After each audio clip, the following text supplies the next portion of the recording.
വേദിയിലെ സംപൂജ്യ സ്വാമി തൃപാദങ്ങൾക്ക് മുന്നിൽ സാദര പ്രണാമം. വേദിയിലെ മറ്റു മാനനീയ പ്രമുഖരെ, സ്നേഹം നിറഞ്ഞ ബന്ധുജനങ്ങളെ, ആരാധ്യരായ നാട്ടുകാർ, ഈ വരുന്ന ഏപ്രിൽ 6, 7, 8 തീയതികളിൽ എറണാകുളം ജില്ലയിലെ ആലുവയിൽ വെച്ച് നടക്കുന്ന ഹിന്ദു ഐക്യവേദിയുടെ സംസ്ഥാന സമ്മേളനത്തിൻ്റെ ഭാഗമായി കേരളത്തിലെ എല്ലാ റവന്യൂ താലൂക്കുകളിലും ഇതുപോലുള്ള സാമൂഹ്യ നീതി സംഗമങ്ങൾ നടന്നുകൊണ്ടിരിക്കുകയാണ്. അതിൻ്റെ ഭാഗമായിട്ടാണ് നമ്മളിവിടെ ഒരുമിച്ച് കൂടുന്നത്. സ്വാതന്ത്ര്യവും സമത്വവും സാഹോദര്യവും വിളംബരം ചെയ്ത ഭരണഘടന, ഏറ്റവും അങ്ങേയറ്റത്ത് നിൽക്കുന്നയാൾക്ക് പോലും നീതി ലഭ്യമാക്കണം എന്ന് ഉറപ്പിക്കുന്ന വ്യവസ്ഥിതി, ഇതിലൊക്കെ നിന്നുകൊണ്ട് തന്നെ ഒരുപാട് അവസരങ്ങൾ നിഷേധിക്കപ്പെട്ട് ആനുകൂല്യങ്ങൾ തടയപ്പെട്ട് പുറകോട്ട് പോകുന്ന ഒരു സമാജത്തിന് മുന്നോട്ട് പോയേ പറ്റൂ എന്നുള്ള നിർബന്ധത്തിൻ്റെ ഭാഗമായിട്ടാണ് നമ്മൾ ഇതുപോലുള്ള സാമൂഹ്യ നീതി സംഗമങ്ങൾ നടത്തുന്നത്. തീർച്ചയായും ഈ സാമൂഹ്യ നീതി സംഗമത്തിൻ്റെ പ്രസക്തിയിലേക്ക് ചിന്തിക്കുമ്പോൾ നമ്മൾ അനുഭവിക്കുന്ന അനീതികളെ പറ്റി പറയണം. അത്തരത്തിലുള്ള അനീതികൾ എൻ്റെയും നിങ്ങളുടെയും മനസ്സ് നിറഞ്ഞു നിൽക്കുന്നുണ്ട്. എന്തൊക്കെയോ നിങ്ങളുമായി പറയണം എന്നുള്ള സങ്കല്പത്തിൽ തന്നെയാണ് ഞാനും വന്ന്. പക്ഷെ സ്വാമി പറഞ്ഞതുപോലെ ശശിയേട്ടൻ്റെ പ്രഭാഷണം കേട്ട് ചിരിച്ച് ഉള്ളിലുള്ള വിഷമം അലിഞ്ഞുപോയി. വിഷമമാണ്, നമുക്കറിയാം, ഏതൊരു സൃഷ്ടി നടക്കണമെങ്കിലും ആ ഉള്ളിലുള്ള വിഷമമാണെന്ന്. ഹൈന്ദവ സമാജത്തെ പറ്റി ഓർത്ത് നമ്മുടെ ഉള്ളിലുള്ള വിഷമം, അത് ആ വിഷമത്തെ പറയുമ്പോഴും അത് അവതരിപ്പിച്ച രീതിയിൽ നമ്മുടെ മനസ്സ് ഏറെക്കുറെ നിറഞ്ഞു നിൽക്കുന്ന ഒരു അവസ്ഥയിൽ ഇനി എന്ത് പറയണം എന്നറിയില്ല. ഏതായാലും എനിക്ക് നിങ്ങൾക്കും അറിയാം, എനിക്ക് നിങ്ങൾക്ക് മാത്രമല്ല, ഇതിന് പുറകിൽ നിൽക്കുന്ന ഹിന്ദുവിന്, അവിടെയും എത്താത്ത ഹിന്ദുവിന് പോലും അറിയാം ഇവിടുത്തെ ഹൈന്ദവ സമാജത്തിന് ഇനിയും എന്തൊക്കെയോ നേടാനുണ്ട് എന്നുള്ളത്. ആക്ഷേപിക്കപ്പെടുകയും അധിക്ഷേപിക്കപ്പെടുകയും അപമാനിക്കപ്പെടുകയും അവഹേളിക്കപ്പെടുകയും ചെയ്യുന്ന ഒരു സമാജം ഇനിയെങ്കിലും ഒന്നിച്ചു നിന്ന് ശബ്ദം ഉയർത്തിയില്ല എങ്കിൽ, ഭേദഭാവങ്ങളൊക്കെ മറന്ന് ഒരുമിച്ച് നിന്നില്ല എങ്കിൽ സ്ഥിതി പെരുങ്ങലിലാകും എന്ന് പറയാത്ത ഒരു ഹിന്ദുവിനെയും ഞാനും നിങ്ങളും ഇന്ന് വരെ കണ്ടുമുട്ടിയിട്ടില്ല. അതേത് പാർട്ടിക്കാരനായിക്കോട്ടെ, ആരായിക്കോട്ടെ, ഒരു പാർട്ടിയും ഇല്ലാത്ത ആളായിക്കോട്ടെ. രഹസ്യമായി നമ്മൾ ആരുമായി ബന്ധപ്പെട്ടാലും അവർക്കൊക്കെ പറയാനുണ്ടാകുക ഹൈന്ദവ സമാജം ഒന്നാകണം, നന്നാകണം എന്ന് തന്നെയാണ്. ആ ഒന്നാക്കാനും നന്നാക്കാനും തന്നെയാണ് ഹൈന്ദവ സംഘടനകളെ, സാമുദായിക സംഘടനകളെ, അതിലുപരിയായിട്ട് ക്ഷേത്ര സമിതികളെ, ആധ്യാത്മിക മഠങ്ങളെ എല്ലാറ്റിനെയും ഒരു ചരടിൽ ഇണക്കി കോർത്തുകൊണ്ട് കേരളത്തിലെ ഹിന്ദുവിന് മുന്നോട്ട് പോകാനുള്ള ഒരു ഉപാധി എന്ന നിലയിൽ തന്നെയാണ് ഹിന്ദു ഐക്യവേദി രൂപീകരിച്ചിരിക്കുന്നത്. പതിറ്റാണ്ടുകളുടെ പാരമ്പര്യം, പൂന്തുറ സംഭവം മുതൽക്ക് എടുത്താൽ ഹിന്ദു ഐക്യവേദിക്ക് പതിറ്റാണ്ടുകളുടെ പാരമ്പര്യം ഉണ്ടെങ്കിലും മാറാട് സംഭവത്തിന് ശേഷമാണ് ഹിന്ദു ഐക്യവേദി ഒരു സംഘടനാ സ്വഭാവവും സംഘടനാ സ്വരൂപവും കൈവരിച്ചത്. അപ്പൊ ഹിന്ദുവിന്റെ പ്രശ്നങ്ങളുടെ ഗൗരവമാണ് ഇത്തരത്തില് ഗ്രാമാന്തരങ്ങളിലേക്ക് പ്രവർത്തനം വ്യാപിച്ചേ മതിയാകൂ എന്ന ഒരു തോന്നൽ നമ്മളിലൊക്കെ ഉണ്ടായത്. ആ തോന്നലിനനുസരിച്ചാണ് ഇന്ന് ഗ്രാമാന്തരങ്ങളിൽ ഹിന്ദു ഐക്യവേദിയുടെ യൂണിറ്റുകൾ സജ്ജമായി കഴിഞ്ഞിരിക്കുന്നത്. മാറാട് സംഭവം നമ്മെ ഇരുത്തി ചിന്തിപ്പിച്ചു, കേരളത്തിലെ ഹിന്ദുവിന് സാമൂഹ്യവും സാമ്പത്തികവും രാഷ്ട്രീയവുമായ പ്രശ്നങ്ങൾ മാത്രമല്ല ഉള്ളത്, അവന്റെ ജീവൻ വരെ പ്രശ്നത്തിലാണ്. പക്ഷെ ഇന്ന് നമ്മൾ എത്തി നിൽക്കുന്നത് അവിടുന്ന് മുന്നോട്ട് പോന്നിട്ട് നമ്മുടെ വിശ്വാസങ്ങൾ പോലും പ്രശ്നത്തിലാണോ എന്നൊരു തലത്തിലാണ് നമ്മളിപ്പോൾ നിൽക്കുന്നത്. 1000 വർഷത്തെ ചവിട്ടും തൊഴിയും കൊണ്ട സമാജമാണ് ഹൈന്ദവ സമാജം. ഘോറിയുടെയും ഗസനിയുടെയും കുളമ്പടികള് നമ്മൾ ഇന്നും ഉറക്കത്തിൽ കേൾക്കുന്നു. ചരിത്രത്തിന്റെ പാഠപുസ്തകങ്ങളിൽ അവ മറച്ചു വെച്ചപ്പോഴും, നമ്മുടെ ഉള്ളും അവയെ മറക്കാനും പൊറുക്കാനും തയ്യാറായപ്പോഴും നമുക്ക് അറിയാതെയല്ല എന്തൊക്കെയാണ് ഘോറിയും ഗസനിയൊക്കെയും മണ്ണിൽ കാണിച്ചതെന്ന് നമുക്ക് അറിയാതെയല്ല. പക്ഷെ എന്നിരുന്നാലും ഇന്നലെകളിൽ ഘോറിയോ ഗസനിയോ ചെയ്ത പാതകത്തിന് ഇന്നത്തെ സമാജത്തിൽ ആരും ഉത്തരവാദിയല്ല എന്ന തിരിച്ചറിവിന്റെ വെളിച്ചത്തില് ഘോറിയും ഗസനിയും അതിൽ തുടങ്ങി ഒരു പക്ഷെ അറംഗസീബ് വരെ നീളുന്ന വലിയ പരമ്പര, സുൽത്താൻ പരമ്പര, ഈ മണ്ണിൽ കാട്ടിക്കൂട്ടിയതിനെ ഒക്കെ തന്നെ മറക്കാനും പൊറുക്കാനും നമ്മൾ തയ്യാറായി. മലബാറിന്റെ മണ്ണിലൂടെ ടിപ്പുവിന്റെ രഥചക്രങ്ങൾ ഉഴുതു മറിച്ചത്, കണ്ടം തുണ്ടമായ വിഗ്രഹങ്ങൾ കണ്ട് പതിറ്റാണ്ടുകൾ തൊഴുതപ്പോഴും ടിപ്പുവിന്റെ പിന്മുറക്കാർ കേരളത്തിൽ ഇല്ല എന്ന് വിശ്വസിച്ചുകൊണ്ട് മറക്കാനും പൊറുക്കാനും വലിയ മനസ്സ് കാണിച്ചവരാണ്. എനിക്കറിയാം, ഞാനൊക്കെ തന്നെ കുളിച്ചു തൊഴുതിരിക്കുന്നത് 3 കഷ്ണമായ ശിവലിംഗത്തെ അടുത്ത കാലം വരെ. അതെങ്ങനെ ആ തരത്തിൽ പൊട്ടി എന്നുള്ളത് ആ നാട്ടിൽ ഓരോ കൊച്ചുകുട്ടിക്കും അറിയാം. അതൊക്കെ ടിപ്പുവിന്റെ സംഭാവനയാണ് എന്നുള്ളത്. അങ്ങനെ അംഗഭംഗമാക്കപ്പെട്ട വിഗ്രഹങ്ങൾ, അവനവന്റെ നാട്ടിലെ ഗ്രാമദേവതയുടെ അംഗഭംഗമാക്കപ്പെട്ട വിഗ്രഹങ്ങൾ തൊഴുമ്പോഴും മനസ്സിന്റെ ഉള്ളിൽ ആ ടിപ്പുവിന് പിന്മുറക്കാർ കേരളത്തിൽ ഇല്ല എന്ന് വിശ്വസിക്കാൻ ശ്രമിച്ചുകൊണ്ട് മറക്കാനും പൊറുക്കാനും തയ്യാറായവർ.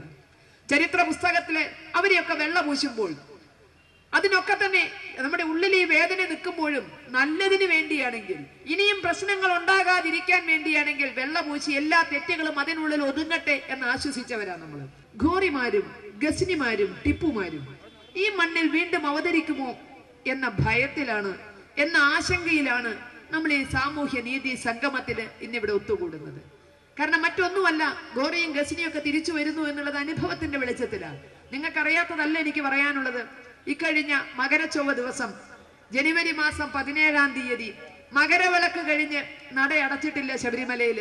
ആ സമയത്ത് അയ്യപ്പന്മാർ അപ്പോഴും വരികയും പോവുകയും ചെയ്യുന്നു. ആ സമയത്ത് മകരച്ചൊവ്വ ദിവസം കേരളത്തിന്റെ ഏകദേശം മധ്യഭാഗത്ത് പെരുമ്പാവൂർ അങ്ങാടിയിൽ തന്നെയുള്ള അയ്യപ്പ ക്ഷേത്രത്തില് പന്തളം മഹാരാജാവ് ദർശനം നടത്തിയിട്ടുള്ള, അല്ലെങ്കിൽ ആ കൊട്ടാരവുമായൊക്കെ ബന്ധമുള്ള അയ്യപ്പ ക്ഷേത്രം, ആ അയ്യപ്പ ക്ഷേത്രത്തിന്റെ നടയ്ക്ക് നേരെ നിൽക്കുന്ന ആലിൻ ചുവട്ടിലിട്ടിട്ട് നിറഗർഭിണിയായ ഒരു ഗോമാതാവിനെ നട്ടുച്ച നേരത്തെ 2-2:30 മണി നേരത്ത് ക്ഷേത്രത്തിന്റെ ആലിൻ ചുവട്ടിലിട്ട് അറുത്ത് തള്ളി. ഈ കേരളത്തിൽ സംഭവിച്ചതാണ്. മതേതരത്വം പുരപ്പുറത്ത് കയറി നിന്ന് കൂക്കുന്ന കേരളത്തിൽ ഇത് കണ്ട 2-3 അമ്മമാര് അവര് കരഞ്ഞു വിളിച്ച് അറിയിക്കേണ്ടവരെ അറിയിച്ച് ഏതാനും മിനിറ്റുകൾക്കുള്ളിൽ 100 കണക്കിന് ആളുകൾ പെരുമ്പാവൂർ അയ്യപ്പ ക്ഷേത്ര സന്നിധിയിൽ ഒത്തുകൂടി. മണിക്കൂറുകളെ കൊണ്ടത് ആയിരങ്ങളായിട്ട് മാറി. ആ കാപാലികന്മാരെ രക്ഷപ്പെടാൻ സമ്മതിക്കാതെ മരത്തിൽ ചേർത്ത് കെട്ടിയിട്ടാൻ പറ്റും. അവർക്ക് രക്ഷപ്പെടാൻ കഴിഞ്ഞില്ല. പക്ഷെ അറക്കാൻ വേണ്ടി ഓതിക്കൊടുത്ത മൊല്ലാക്ക തടിയെടുത്തു. മൊല്ലാക്കയെ കിട്ടിയില്ല. പക്ഷെ അറത്ത ആ നീചകൃത്യം ചെയ്ത ആളുകളെ അവിടെ പിടിച്ച് കെട്ടിയിടാൻ ആ അമ്മമാരുടെ അവസരോചിതമായ ശ്രമം കൊണ്ട് സാധിക്കും. ഈ ആയിരങ്ങളും 10,000ങ്ങളും അവിടെ ഒത്തുകൂടി. നേരത്തെ ശശിയേട്ടൻ പറഞ്ഞതുപോലെ അവിടെ ഒത്തുകൂടിയത് മുഴുവൻ RSSകാരായിരുന്നില്ല, സംഘപരിവാറിൽപ്പെട്ടവരായിരുന്നില്ല, ഹിന്ദു ഐക്യവേദിയോ വിശ്വ ഹിന്ദു പരിഷത്തോ ആയിരുന്നില്ല.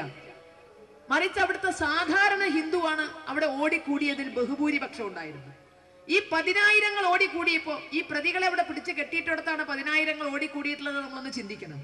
അവിടെ സംഘപരിവാറിന്റെ നേതൃത്വം വേർത്തത് ഈ പ്രതികളെ അവിടെ ഇട്ട് തല്ലിക്കൊല്ലാതെ പോലീസുകാർക്ക് എങ്ങനെ കൈമാറും എന്നുള്ളതിന്, നിയമം കയ്യിലെടുക്കാതെ ഇവരെ എങ്ങനെ പോലീസുകാർക്ക് കൈമാറും എന്നതിലായിരുന്നു അവിടുത്തെ സംഘപരിവാർ നേതൃത്വത്തിന് വേർക്കേണ്ടി വന്നത്. കാരണം അത്രമാത്രം ആവേശത്തോടെ ആത്മരോഷത്തോടെയായിരുന്നു പെരുമ്പാവൂരിലെ സാമാന്യ ഹിന്ദു ആ അയ്യപ്പ ക്ഷേത്ര സന്നിധിയിൽ തടിച്ചുകൂടിയത്.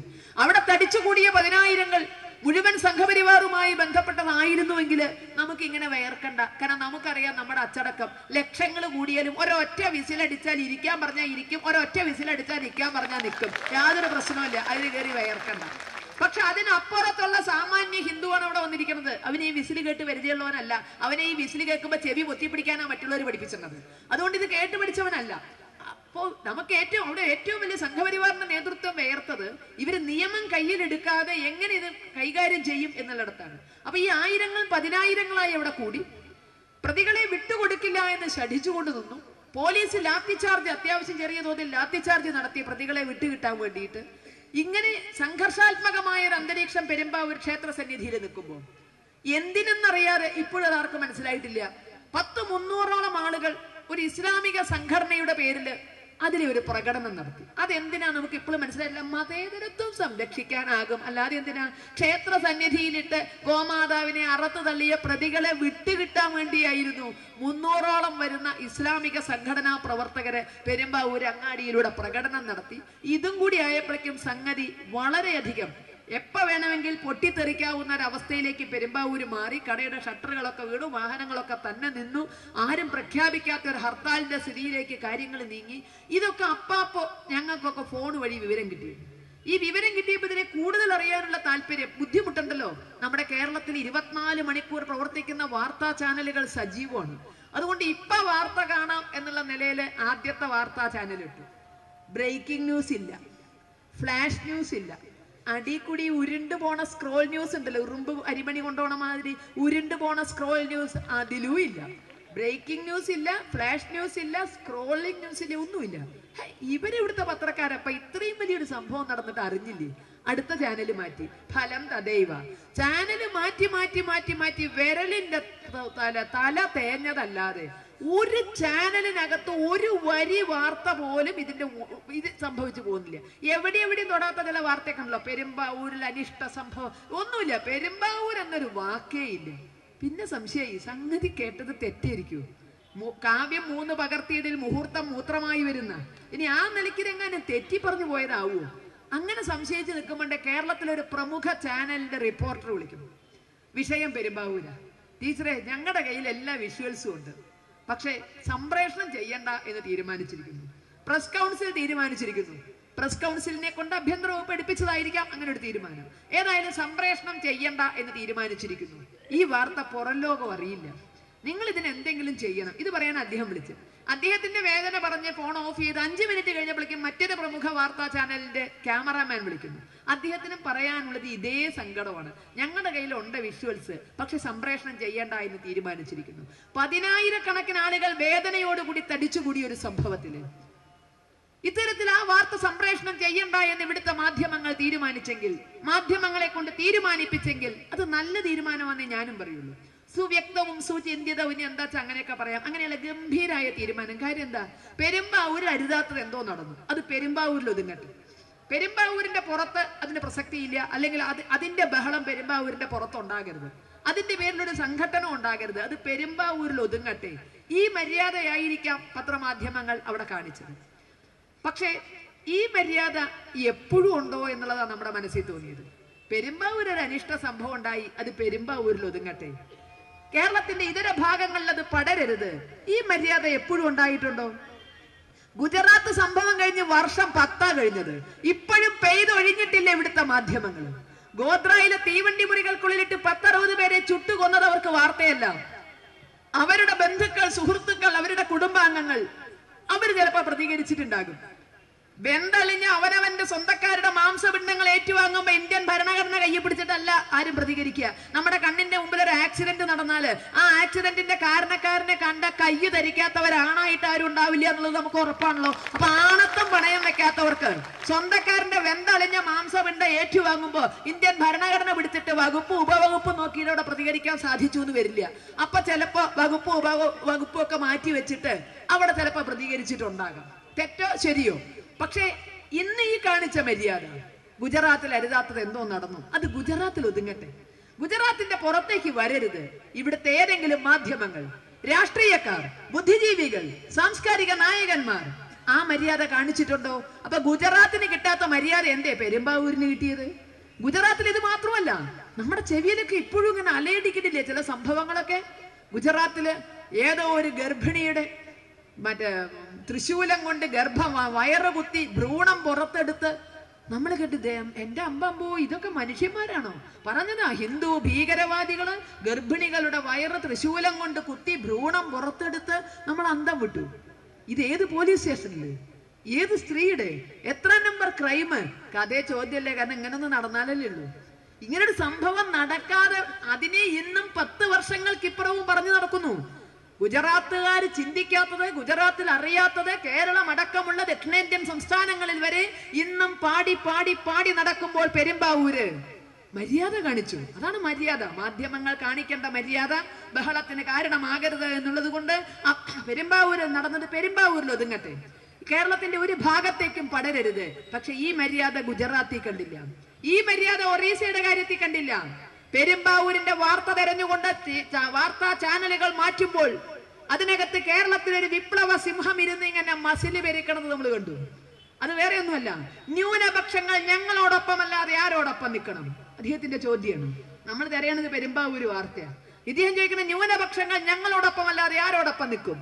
കർണാടകയില്, ഒറീസയില് കന്യാസ്ത്രീകളെ ബലാത്സംഗം ചെയ്ത് കാട്ടിക്കൊണ്ടുപോയിട്ട് എന്താ സ്ഥലമായിട്ടാ പറഞ്ഞ അങ്ങോരെ മുന്നിലിട്ട് ബലാത്സംഗം ചെയ്ത മാതിരിയാ പറയണത്. ബലാത്സംഗം ചെയ്ത് കാട്ടിക്കൊണ്ടുപോയിട്ട് ഞങ്ങളെ ഉണ്ടായുള്ളൂ സംരക്ഷിക്കാന്, ഹിന്ദു ഭീകരവാദികളിൽ നിന്ന് ഞങ്ങളെ ഉണ്ടായുള്ളൂ സംരക്ഷിക്കാന് എന്ന് പറഞ്ഞ നേതാവ് മസിൽ ഭരിക്കുമ്പോൾ മാധ്യമങ്ങൾക്ക് മാധ്യമങ്ങളുടെ പ്രതിബദ്ധത കാണിക്കേണ്ടിയിരുന്നില്ല. രാഷ്ട്രീയക്കാർക്കും രാഷ്ട്രീയക്കാരന്റെ സാമൂഹ്യ പ്രതിബദ്ധത വിഷയമായിരുന്നില്ല. ഒറീസയെ പറ്റി, കർണാടകയെ പറ്റി, ഗുജറാത്തിനെ പറ്റി എന്തുകൊണ്ട് 10 മാസം ഒരു തള്ളയുടെ വയറ്റിൽ കിടന്നതിന്റെ ഓർമ്മയുള്ളത് കൊണ്ട് ആ പൂച്ചയെ കണ്ടാലും പൊങ്ങില്ല കാല്. ഒരു തുള്ളി മുലപ്പാലെങ്കിലും കുടിച്ചതിന്റെ നന്ദിയുള്ളവന് തോന്നില്ല അത്തരത്തിൽ ചെയ്യാൻ. പെറ്റ തള്ളയെ പോലും ഓർമ്മയില്ലാതെ, അതിനെ പോലും ബഹുമാനിക്കാത്ത കാടന്മാർക്ക്, ക്രൂരന്മാർക്ക് മാത്രമേ നിറവയറുമായി നിൽക്കുന്ന ഇങ്ങനെ ഒരു പശുവിനെ ഒരു ക്രൂര കൃത്യം ചെയ്യാൻ സാധിക്കുള്ളൂ. മറക്കണം, പൊറുക്കണം. ഹിന്ദുവിനോട് പറയുന്നു, ഗസ്നിയെ നിങ്ങൾ പൊറുത്തില്ലേ, ഗോറിയോട് പൊറുത്തില്ലേ, അരംഗസീബിനോട് പൊറുത്തില്ലേ? പൊറുക്കണം, മറക്കണം. ശരി, മറക്കാമായിരുന്നു, പൊറുക്കാമായിരുന്നു. എന്ത് നേടി? പെരുമ്പാവൂർ അയ്യപ്പ ക്ഷേത്ര സന്നിധിയിലിട്ടിട്ട് ഈ ഗോഹത്യ നടത്തിയവർ വിവരമില്ലാത്തവരാണ് എന്ന് പറഞ്ഞിട്ട്, വെറും ഇറച്ചിവെട്ടുകാരന്റെ വിവരക്കടാണ് അവിടെ ചെയ്തത് എന്ന് പറഞ്ഞിട്ട് ക്ഷമിക്കാൻ, മറക്കാൻ, പൊറുക്കാൻ ഇവിടുത്തെ ഹിന്ദു അവന്റെ മനസ്സിനെ പാകപ്പെടുത്തിയെടുക്കുമ്പോ അത് കഴിഞ്ഞ് കൃത്യം 21-ാം ദിവസം, പെരുമ്പാവൂര് നടന്നതിന്റെ കൃത്യം 21-ാം ദിവസം കാസർഗോഡ് ജില്ലയിലെ ദുർഗാ പരമേശ്വരി ക്ഷേത്രത്തില്, മധൂർ പഞ്ചായത്തിലുള്ള ദുർഗാ പരമേശ്വരി ക്ഷേത്രത്തിന്റെ മുന്നില് ഒരാളൊക്കെ ഉയരമുള്ള, ഒരു 6 അടി ഉയരമുള്ള ഒരരയെന്ന നിലവിളക്കുണ്ട്. ഞാൻ പോയി കണ്ടതാ. എന്നോളം ഉയരമുണ്ട്, എന്നെക്കാൾ ഉയരമുണ്ട് ആ വിളക്കിന്. അതിന്റെ അരയന്നത്തിന്റെ മുകളിലൂടെ, വിളക്കിന്റെ മുകളിലുള്ള അരയന്നത്തിന്റെ മുകളിലൂടെ അറുത്തെടുത്ത ഒരു പോത്തിൻ തല, നട്ടപ്പാതിയുടെ നേരത്തെ രക്തമൊലിപ്പിക്കുന്ന ഒരു പോത്തിൻ തല ആ വിളക്കിന്റെ തല മണ്ടയ്ക്ക് കൊണ്ടുവച്ചു. ഇവിടെ വിവരമില്ലാത്തവരാന്ന് പറഞ്ഞു. അവിടെയുണ്ട് ഉത്തരം. അവിടെ പറഞ്ഞു അത് മന്ദബുദ്ധിയോളാത്ത, അതൊരു മന്ദബുദ്ധി ചെയ്തതാണ്. അവൻ മന്ദബുദ്ധി ആയിരുന്നുവെങ്കിൽ, ഞാനൊന്നും ചോദിച്ചു, അവൻ മന്ദബുദ്ധി ആയിരുന്നുവെങ്കിൽ അവൻ ഈ പോത്തും തല അവന്റെ കിണറ്റിൽ കൊണ്ടുപോയിട്ടിട്ടില്ല. അവൻ ആഴ്ചതോറും നിസ്കരിക്കാൻ പോണ അവന്റെ പള്ളി കൊണ്ടുവച്ചിട്ടില്ല. അവൻ ആയുസിൽ ഇന്ന് വരെ കയറാത്ത അമ്പലത്തിലേക്ക് എങ്ങനെ വന്നു അവന്റെ മന്ദബുദ്ധി തരം? അവൻ ആയുസിൽ ജനിച്ചിട്ട് ഇന്ന് വരെ അതിനകത്ത് കയറിയിട്ടില്ല. ഇതെന്ത് മന്ദബുദ്ധി തരോ ഇത്? അവൻ പോണ സ്ഥലങ്ങളിലൊന്നും അവനൊന്നും ചെയ്യാൻ തോന്നിയില്ല. ആയുസിൽ ഒരിക്കലും കയറാത്ത ഒരു സ്ഥലത്ത് പോയിട്ട് അവൻ ഇതെങ്ങനെ ചെയ്തു? മന്ദബുദ്ധിയല്ല. മിനിഞ്ഞാന്ന് അതിന്റെ പ്രതിയെ പെരുമ്പാവൂര് വെച്ച് അറസ്റ്റ് ചെയ്തു. ചിന്തിക്കാം നമ്മള്. അപ്പൊ ആകസ്മികമായിരുന്നുവോ? യാദൃശികമായിരുന്നുവോ? കാസർഗോഡ് ജില്ലയിലെ ദുർഗാ പരമേശ്വരി ക്ഷേത്രത്തിലെ വിളക്കിന്റെ മുകളിൽ പോത്തിൻ തല വെച്ച ആ ക്രൂരനെ പെരുമ്പാവൂര്, ഇതിന് ശേഷം, ഈ സംഭവം നടന്നതിന് ശേഷം പെരുമ്പാവൂര് ഒരു ബേക്കറി കടയിൽ വന്ന് ജോലി ചെയ്യുമ്പോ പോലീസ് അവനെ വന്ന് അറസ്റ്റ് ചെയ്ത് ഇവന് ഇവർക്ക് അഭയം കൊടുത്തതാ. അപ്പൊ പെരുമ്പാവൂര് കേരളത്തിന്റെ തീവ്രവാദത്തിന്റെ തലസ്ഥാനമാണ് എന്ന് ഇനിയും നമുക്ക് തിരിച്ചറിയാൻ വൈകണം. ഇവിടെ കണ്ടിടത്ത് വെച്ച് മൃഗങ്ങളെ അറക്കുക എന്നുള്ളതാണോ നിയമം? ഇത് ഹിന്ദുവിന്റെ മാത്രം വിഷയമല്ല. ഇവിടുത്തെ പരിസ്ഥിതിവാദികളുണ്ട്, ഇവിടുത്തെ ആരോഗ്യ വകുപ്പുണ്ട്. ഇങ്ങനെ ഒരുപാട് വകുപ്പുകൾ ചിന്തിക്കേണ്ട ഒരു വിഷയമാണ്. ഇവിടുത്തെ ജനസാമാന്യം ചിന്തിക്കേണ്ട ഒരു വിഷയമാണ്. കണ്ടിടത്ത് വെച്ച് അറക്കുക എന്നുള്ളതാണോ നിയമം? ഇതിനൊക്കെ ഇവിടെ നിയമമില്ലേ? ലൈസൻസ് ഉള്ള അറവുശാലകൾ വേണ്ടേ?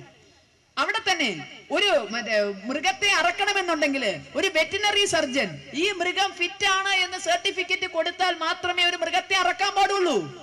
ഇത്തരത്തിൽ രോഗം പിടിച്ച പശുക്കളെ അറുത്തു തള്ളുക എന്നത് ന്യൂനപക്ഷ അവകാശമാണ്. എങ്കിൽ അവിടുത്തെ ഒരു പിടി അമ്മമാർ കണ്ടില്ലായിരുന്നുവെങ്കിൽ ആ കുളമ്പ് രോഗം പിടിച്ച പശുവിന്റെ മാംസം പെരുമ്പാവൂരുകാരെ കൊണ്ട് തീറ്റിക്കുമായിരുന്നില്ലേ? ഇനി അവിടെ പറയുന്നത് അവിടെ മൊല്ലാക്കില്ല എന്നാണ്. മൊല്ലാക്കെ കിട്ടിയവരെ വിടൂന്നാണ് അവിടുത്തെ ഹിന്ദു സമാജം പറഞ്ഞത്. അറക്കാൻ വേദം ചൊല്ലിക്കൊടുത്ത, ബിസ്മി ചൊല്ലിക്കൊടുത്ത മൊല്ലാക്കെ കിട്ടിയല്ലാതെ ഇവരെ വിടില്ല എന്ന് പറഞ്ഞിട്ടാണ് അവിടെ പിടിച്ചു വെച്ചത്. അപ്പൊ അവര് പറഞ്ഞത് മൊല്ലാക്കി ഇല്ല, വേദം ചൊല്ലിയിട്ടില്ല, ഞങ്ങൾ തന്നെ അർത്ഥതാണ്. മൊല്ലാക്കെ രക്ഷപ്പെടുത്താൻ പറഞ്ഞതാ. പക്ഷെ നമുക്ക് വിശ്വസിക്കാം അവരുടെ വാക്കുകളെ. അവര് തന്നെ ഇഷ്ടപ്രകാരം ചെയ്തതാണ്, മൊല്ലാക്ക വേദം ചൊല്ലിക്കൊടുത്തിട്ടില്ല. എങ്കിൽ നമ്മൾ ഈ ദിവസം വരെ ശ്രദ്ധിച്ചു ഏതെങ്കിലും ഒരു ഇസ്ലാമിക നേതൃത്വത്തിന്റെ പൗരോഹിത്യത്തിന്റെ ഒരു ഫത്വ ഈ അറവുകാർക്കെതിരെ ഇറങ്ങുമെന്ന്. കാരണം ഇസ്ലാമിക നിയമപ്രകാരം ബിസ്മി ചൊല്ലി അറക്കാത്ത മാംസം അത് ഹറാമായ മാംസമാണ്, ഹലാലായ മാംസമല്ല. അപ്പൊ ബിസ്മി ചൊല്ലി അറക്കാത്ത ആ മാംസം ഈ പെരുമ്പാവൂര് അമ്മമാര് കണ്ടില്ലായിരുന്നുവെങ്കിൽ പെരുമ്പാവൂരെ മുസ്ലിം സഹോദരന്മാരും തിന്നുമായിരുന്നു. പെരുമ്പാവൂരിലെ മുസ്ലിം സഹോദരന്മാരെ കൊണ്ട് അറാമായ മാംസം തീറ്റിക്കാൻ പരിശ്രമിച്ച ഈ അറവുകാർക്കെതിരെ എന്തുകൊണ്ട് ഇസ്ലാമിക പൗരോഹിത്യത്തിന്റെ ഒരു ഫത്വ ഇതുവരെ ഇറങ്ങിയില്ല? ഇതുവരെ നമ്മൾ കാതോർത്ത് നിന്നു. 99-നും ഫത്വ ഇറക്കുന്നവരല്ലേ. കാടാമ്പുഴയ്ക്കടുത്ത് പണ്ട് ഒരു ഗൾഫിലെ ഒരു മലയാളി, അയാൾക്ക് അവിടുന്ന് എന്തോ ലേശം അകത്തിയെന്ന നേരത്ത് എന്തോ ഒരു വേണ്ടാതീനം തോന്നി, ഫോണിൽ കൂടി പള്ളിയിലേക്ക് വിളിച്ചു. ഞാൻ എന്റെ കെട്ടിയോളെ മൊഴിയല്ലിന്ന് പറഞ്ഞു. ഫോണിൽ കൂടി പള്ളിയിലേക്ക് വിളിച്ചു. അത് കഴിഞ്ഞപ്പോ ബോധം വന്നപ്പോ തോന്നി, ഞാൻ ഇപ്പൊ എന്താ കട്ടി, എന്റെ മക്കളെ കെട്ടിയോളെ ഞാൻ എങ്ങനെയാ ഒഴിവാക്കുക എന്നാണ്. നാട്ടിൽ വന്നപ്പോ അങ്ങോരുടെ ഭാര്യയെ കിട്ടിയേ തീരൂ.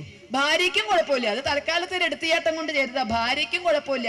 പക്ഷെ പള്ളിക്കാര് ഫത്വ ഇറക്കി, മൊഴി ചൊല്ലിയ ഭാര്യയുടെ കൂടെ വീണ്ടും താമസിക്കണമെങ്കിൽ ആ ഭാര്യ വേറൊരുത്തം കെട്ടിയിട്ട് ഉപേക്ഷിച്ചാലേ കൂടെ കഴിയാൻ പാടൂ, അല്ല എങ്കിൽ അവരെ ഒരു പള്ളിയിലും കയറ്റരുത് എന്ന് ഫത്വ ഇറക്കി.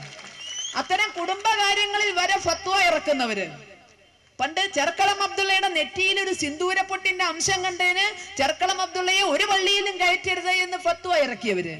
അറാമായ മാംസം പെരുമ്പാവൂരുകാരെ തീറ്റിക്കാൻ ശ്രമിച്ചു എന്ന കുറ്റത്തിന് എന്തേ ഇവർക്കെതിരെ ഒരു ഫത്വ ഇറക്കാത്തത്? അപ്പൊ അവിടെയൊക്കെയാണ് ആസൂത്രിതമായ ഗൂഢാലോചന. ഇനി ഇവരൊന്നും അല്ല ഉള്ളത്. ഇവിടെ നമുക്കറിയാലോ, മൃഗസ്നേഹികൾ ഒരുപാടുള്ള നാടാ.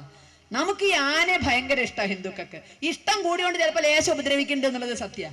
കാരണം ഈ മൂത്ത കുട്ടികൾക്ക് ചെറിയ കുട്ടികളെ ഒരുപാട് ഇഷ്ടമായ ചിലപ്പോൾ മൂക്കിനിട്ടൊരു കടി കൊടുക്കും, ചിലപ്പോൾ ഒരു പിച്ചു കൊടുക്കും. ഇതുപോലെ നമുക്ക് ആനയെ ഒരുപാട് ഇഷ്ടമായതുകൊണ്ട് നമ്മൾ അങ്ങ് നടത്തി വെയിലത്ത് നടത്തും, അതിലെ കൊണ്ടുപോക്കെ ചെയ്യുന്നുണ്ട്. അത് ഇഷ്ടം കൊണ്ടാ, ദ്രോഹം കൊണ്ടല്ല. പക്ഷെ ഇവിടെ മൃഗസ്നേഹികള് എന്ന് പറഞ്ഞിട്ടുള്ളവര് ആനയ്ക്ക് വേണ്ടി ചാകാൻ തയ്യാറവര്. അവരുടെ നിർദ്ദേശങ്ങൾക്കനുസരിച്ച് ഇവിടെ ആനയെ എഴുന്നള്ളിക്കണമെങ്കിൽ 1,900 നിയമങ്ങളുണ്ട്. നാളൊരു ക്ഷേത്രത്തിന്റെ പ്രസിഡന്റ് എന്നോട് പറഞ്ഞത് അതൊക്കെ വായിച്ചു നോക്കിയിട്ട് അങ്ങോട്ടൊരു തീരുമാനത്തിലെത്തി. എന്റെ ടീച്ചറെ, ഈ നിയമമൊക്കെ അനുസരിച്ച് അമ്പലത്തിൽ ഒരു ആനയെ കൊണ്ടുവന്ന് എഴുന്നള്ളിക്കണേലും ഭേദം ഇങ്ങോട്ടിത്തിരി വട്ടിയും വയറൊക്കെ ഉള്ളയാളാ. ഞാൻ അങ്ങോട്ട് 4 കാല് കുത്തി നിന്നിട്ട് ഒരു നെറ്റിപ്പട്ടം കെട്ടി തടമ്പും കൊണ്ടാണ് പോയാലോ എന്നാ വിചാരിക്കണത്. ഈ നിയമം ഒന്നും അനുസരിച്ചിട്ട് ആനയെ കൊണ്ടുവരാൻ പറ്റില്ല പറഞ്ഞു. കാരണം അത്രയും പലരും അനുസരിക്കില്ല എന്നുള്ളതാ സത്യം. അനുസരിക്കാൻ തുടങ്ങിയാൽ അതൊന്നും അനുസരിച്ചിട്ട് ഒരു ആനയെ കൊണ്ടുവരാൻ പറ്റില്ല. കാര്യം സ്നേഹം കൊണ്ടാണ്. ഇനി അവിടുന്ന് വിട്ടു. മുൻ കർണാടക മുഖ്യമന്ത്രിയായിരുന്ന യെദിയൂരപ്പ, അദ്ദേഹം മുഖ്യമന്ത്രിയായിരുന്ന സമയത്ത് കണ്ണൂരിൽ ഒരു ക്ഷേത്രത്തിൽ വന്നിട്ട് ഒരു ആനക്കുട്ടിയെ നടക്കി വെച്ചു. ഭയഭക്തി ബഹുമാനത്തോടുകൂടി പട്ടും കമ്പളവും വിരിച്ച് ആനക്കുട്ടിയെ നടയിരുത്തി ആ ആനക്കുട്ടിക്ക് ഒരു ആയുസിന് വേണ്ട ഭക്ഷണത്തിന് വേണ്ട ചെലവ് ഫിക്സഡ് ഡിപ്പോസിറ്റ് ഇട്ട് കൊടുത്തു. അങ്ങനെ ഭയഭക്തി ബഹുമാനത്തോടുകൂടി ആനക്കുട്ടിയെ ക്ഷേത്രത്തിലേക്ക് നടയിരുത്തി. അദ്ദേഹത്തിനെതിരെ കേസ് 2 കണ്ണൂരിൽ ചാർജ് ചെയ്തന്നെ. അദ്ദേഹം ആനയെ പീഡിപ്പിച്ചു എന്നാണ്. ആനക്കുട്ടിയെ ക്ഷേത്രത്തിലേക്ക് നടയിരുത്തിയതിന് ആനയെ പീഡിപ്പിച്ചു എന്നതിന്റെ പേരിൽ 2 കേസാണ് യെദിയൂരപ്പയുടെ പേരിൽ മൃഗസ്നേഹികളെ കണ്ണൂർ കൊടുത്തിരിക്കുന്ന. വനംവകുപ്പ് കൊടുത്തിട്ടുണ്ട് ഒരു കേസ്. ഭക്തി ആദരപൂർവ്വം ചെല്ലും ചെലവും കൊടുത്ത് പട്ടും കമ്പളവും പിരിച്ച ഒരു ആനക്കുട്ടിയെ ക്ഷേത്രത്തിലേക്ക് നടയിരുത്തുന്നത് മൃഗപീഡനമാണെങ്കിൽ, ഗർഭിണിയായ ഒരു പശുവിനെ അറുത്ത് തള്ളുന്നത് മൃഗസ്നേഹം കൊണ്ടാണ്. മൃഗസ്നേഹികളെ ഒന്നും ആ വഴിക്ക് കണ്ടില്ലല്ലോ. ഞങ്ങൾ ഈ നാട്ടുകാരെ അല്ല മാവിലായിക്കാരാന്ന് പറഞ്ഞ് മാറി നിൽക്കണതാണല്ലോ കണ്ടത്. ഒരു മൃഗസ്നേഹിയുടെയും ശബ്ദം നമ്മൾ അവിടെ കേട്ടില്ല. അപ്പൊ ചിലരെ കാണുമ്പോ കവാത്ത് മറക്കണുണ്ട് എന്നുള്ളത് ഒരു സത്യ. അപ്പൊ ഇത് ഹിന്ദുവിന്റെ മാത്രം വികാരമായിരുന്നില്ല. ഇത് പലരും എതിർക്കേണ്ടതായിരുന്നു. പക്ഷെ എല്ലാവരും മൗനം വിദ്വാനും വിധിക്കും ഭൂഷണം എന്ന് പറഞ്ഞിരുന്നപ്പോ അവിടെയാണ് നമ്മൾ തിരിച്ചറിയുന്നു, ഗസ്നിമാർ, ഗോറിമാർ, ടിപ്പുമാർ തിരിച്ചു വരുന്നു. ഇത് 2 ഇറച്ചിവെട്ടുകാരുടെ വിവരക്കടല്ല. കാസർഗോഡ് നടന്നത് ഒരു മന്ദബുദ്ധി തരമല്ല. ഇതൊക്കെ ആസൂത്രിതമായ ഗൂഢാലോചനയുടെ ഫലമാണ്. ഈ പെരുമ്പാവൂരിൽ നിന്ന് വെറും 22 കിലോമീറ്ററേ ഉള്ളൂ ഒരു അധ്യാപകന്റെ കൈവെട്ടിയ മൂവാറ്റുപുഴയിലേക്ക്. ഈ പെരുമ്പാവൂരിൽ നിന്ന് ഏകദേശം അത്രയും ദൂരമേ ഉള്ളൂ സിമി ക്യാമ്പ് നടത്തിയ പാനായിക്കുളത്തേക്ക്.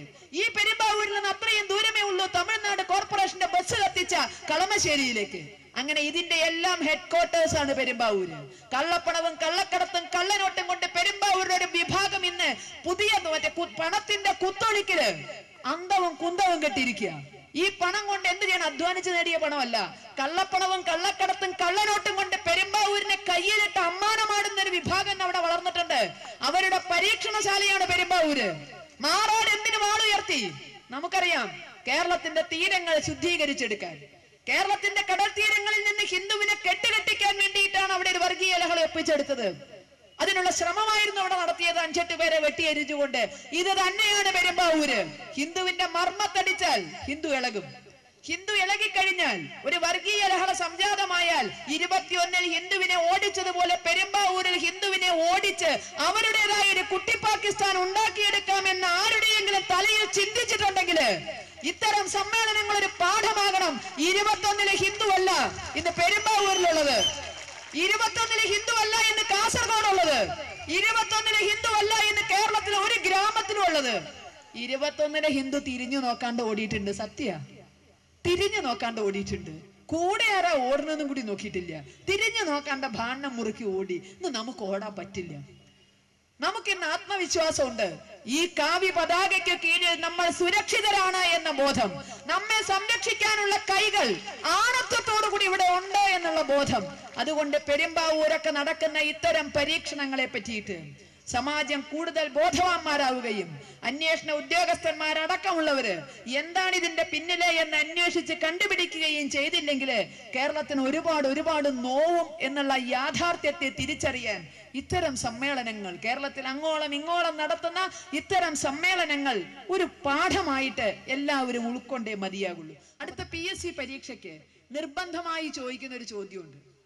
ഉത്തരം പഠിച്ചു വെച്ചോളണം, നിങ്ങൾക്ക് അറിയുന്ന ഉത്തരം തന്നെയാ. ലോകത്തിൽ ആദ്യത്തെ കമ്മ്യൂണിസ്റ്റ് ആരാ?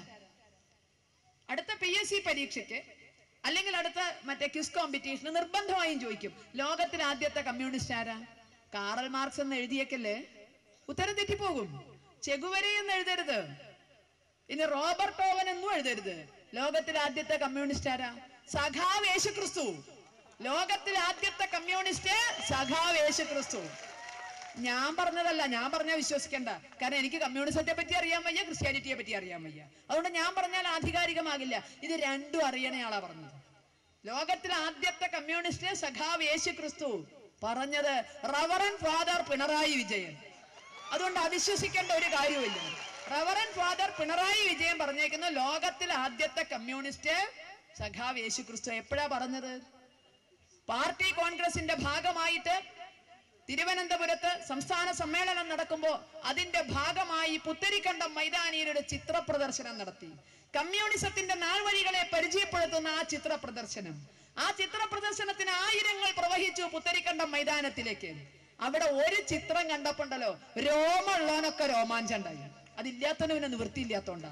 രോമമുള്ള മുഴുവൻ ആളുകൾക്കും ആ ഒരു ചിത്രത്തിന്റെ മുന്നിൽ ചെന്നപ്പോ രോമാഞ്ചം ഉണ്ടായി. ഏതായിരുന്നു ആ ചിത്രം? ക്രൂശിതനായ യേശുക്രിസ്തു. കമ്മ്യൂണിസ്റ്റ് പാർട്ടിയുടെ ചിത്ര പ്രദർശനത്തില് ക്രൂശിതനായ യേശുക്രിസ്തു. അടിയിൽ വിവരണമുണ്ട്, ബയോഡാറ്റ ഉണ്ട് അതിന്റെ അടിയില് യേശുക്രിസ്തു ജനനം BC 7 AD 2 ഇടയില്. അച്ഛൻ ജോസഫ്, അമ്മ മറിയ. ഇങ്ങനെ പോകുന്നു ആ ബയോഡാറ്റ. ജനനം BC 7 AD 2 ഇടയ്ക്ക്. എന്റെ പടച്ച തമ്പുരാനെ, പേരെടുത്ത പേറ്റിച്ചിക്കും കൂടി അക്കാലത്ത് ഇത്രയും കൃത്യമായിട്ട് പറയാൻ സാധിക്കുമെന്ന് ഞാനും നിങ്ങളും വിശ്വസിക്കുന്നില്ല. ഇത്രയും കൃത്യമായിട്ട്. പണ്ട് നാട്ടിൻപുറത്ത് അവർക്കൊക്കെ അറിയാം. പേരെടുത്ത പേറ്റിച്ചിമാർക്കോ പെറ്റലക്ക് അലക്കുകാർക്കോ ഇവർക്കൊക്കെ പണ്ട് ഏകദേശം പറയുക, വെള്ളിയിലെ പൂത്ത കാലത്താ ചക്കി പെറ്റ എന്നുള്ള തോന്നണ കണക്കുകളൊക്കെ ആ കാലത്തല്ലാതെ ഇന്നത്തെ പോലെ കൃത്യമായിട്ട് എഴുത്തും കുത്തും ഇല്ലാത്ത ആ സഖാക്കൊക്കെ എന്തൊരു കൃത്യത. BC 7 AD 2 ഇടയ്ക്ക്. ഇതിനെപ്പറ്റി അങ്ങനെ വിവാദം കൊഴുത്തപ്പോ കൂടുതൽ വിശദീകരണമായി വന്നു കൂടുതൽ അറിയുന്നയാള്. അദ്ദേഹം പറഞ്ഞത് യേശുക്രിസ്തു മാത്രമല്ല, മുഹമ്മദ് നബിയെയും ഞങ്ങൾ ബഹുമാനിക്കുന്നു. പാവങ്ങളുടെ രക്ഷകൻ തന്നെയായിരുന്നു മുഹമ്മദ് നബി. ആ കാലത്തെ സമാജത്തിലെ അന്ധവിശ്വാസങ്ങൾക്കെതിരെ പ്രവർത്തിച്ച് സമാജത്തിന് വെളിച്ചം വീശിയ ആളാണ് മുഹമ്മദ് നബി. പറഞ്ഞതാരാ? ഞാനല്ല. പറഞ്ഞ പോലെ എനിക്കതിനെ പറ്റി വലിയ പിടുത്തമൊന്നുമില്ല. നല്ല അറിയുന്നയാളാ പറഞ്ഞത്. അത് മൗലാന ജയരാജ മദനിയായിരുന്നു അത് പറഞ്ഞത്.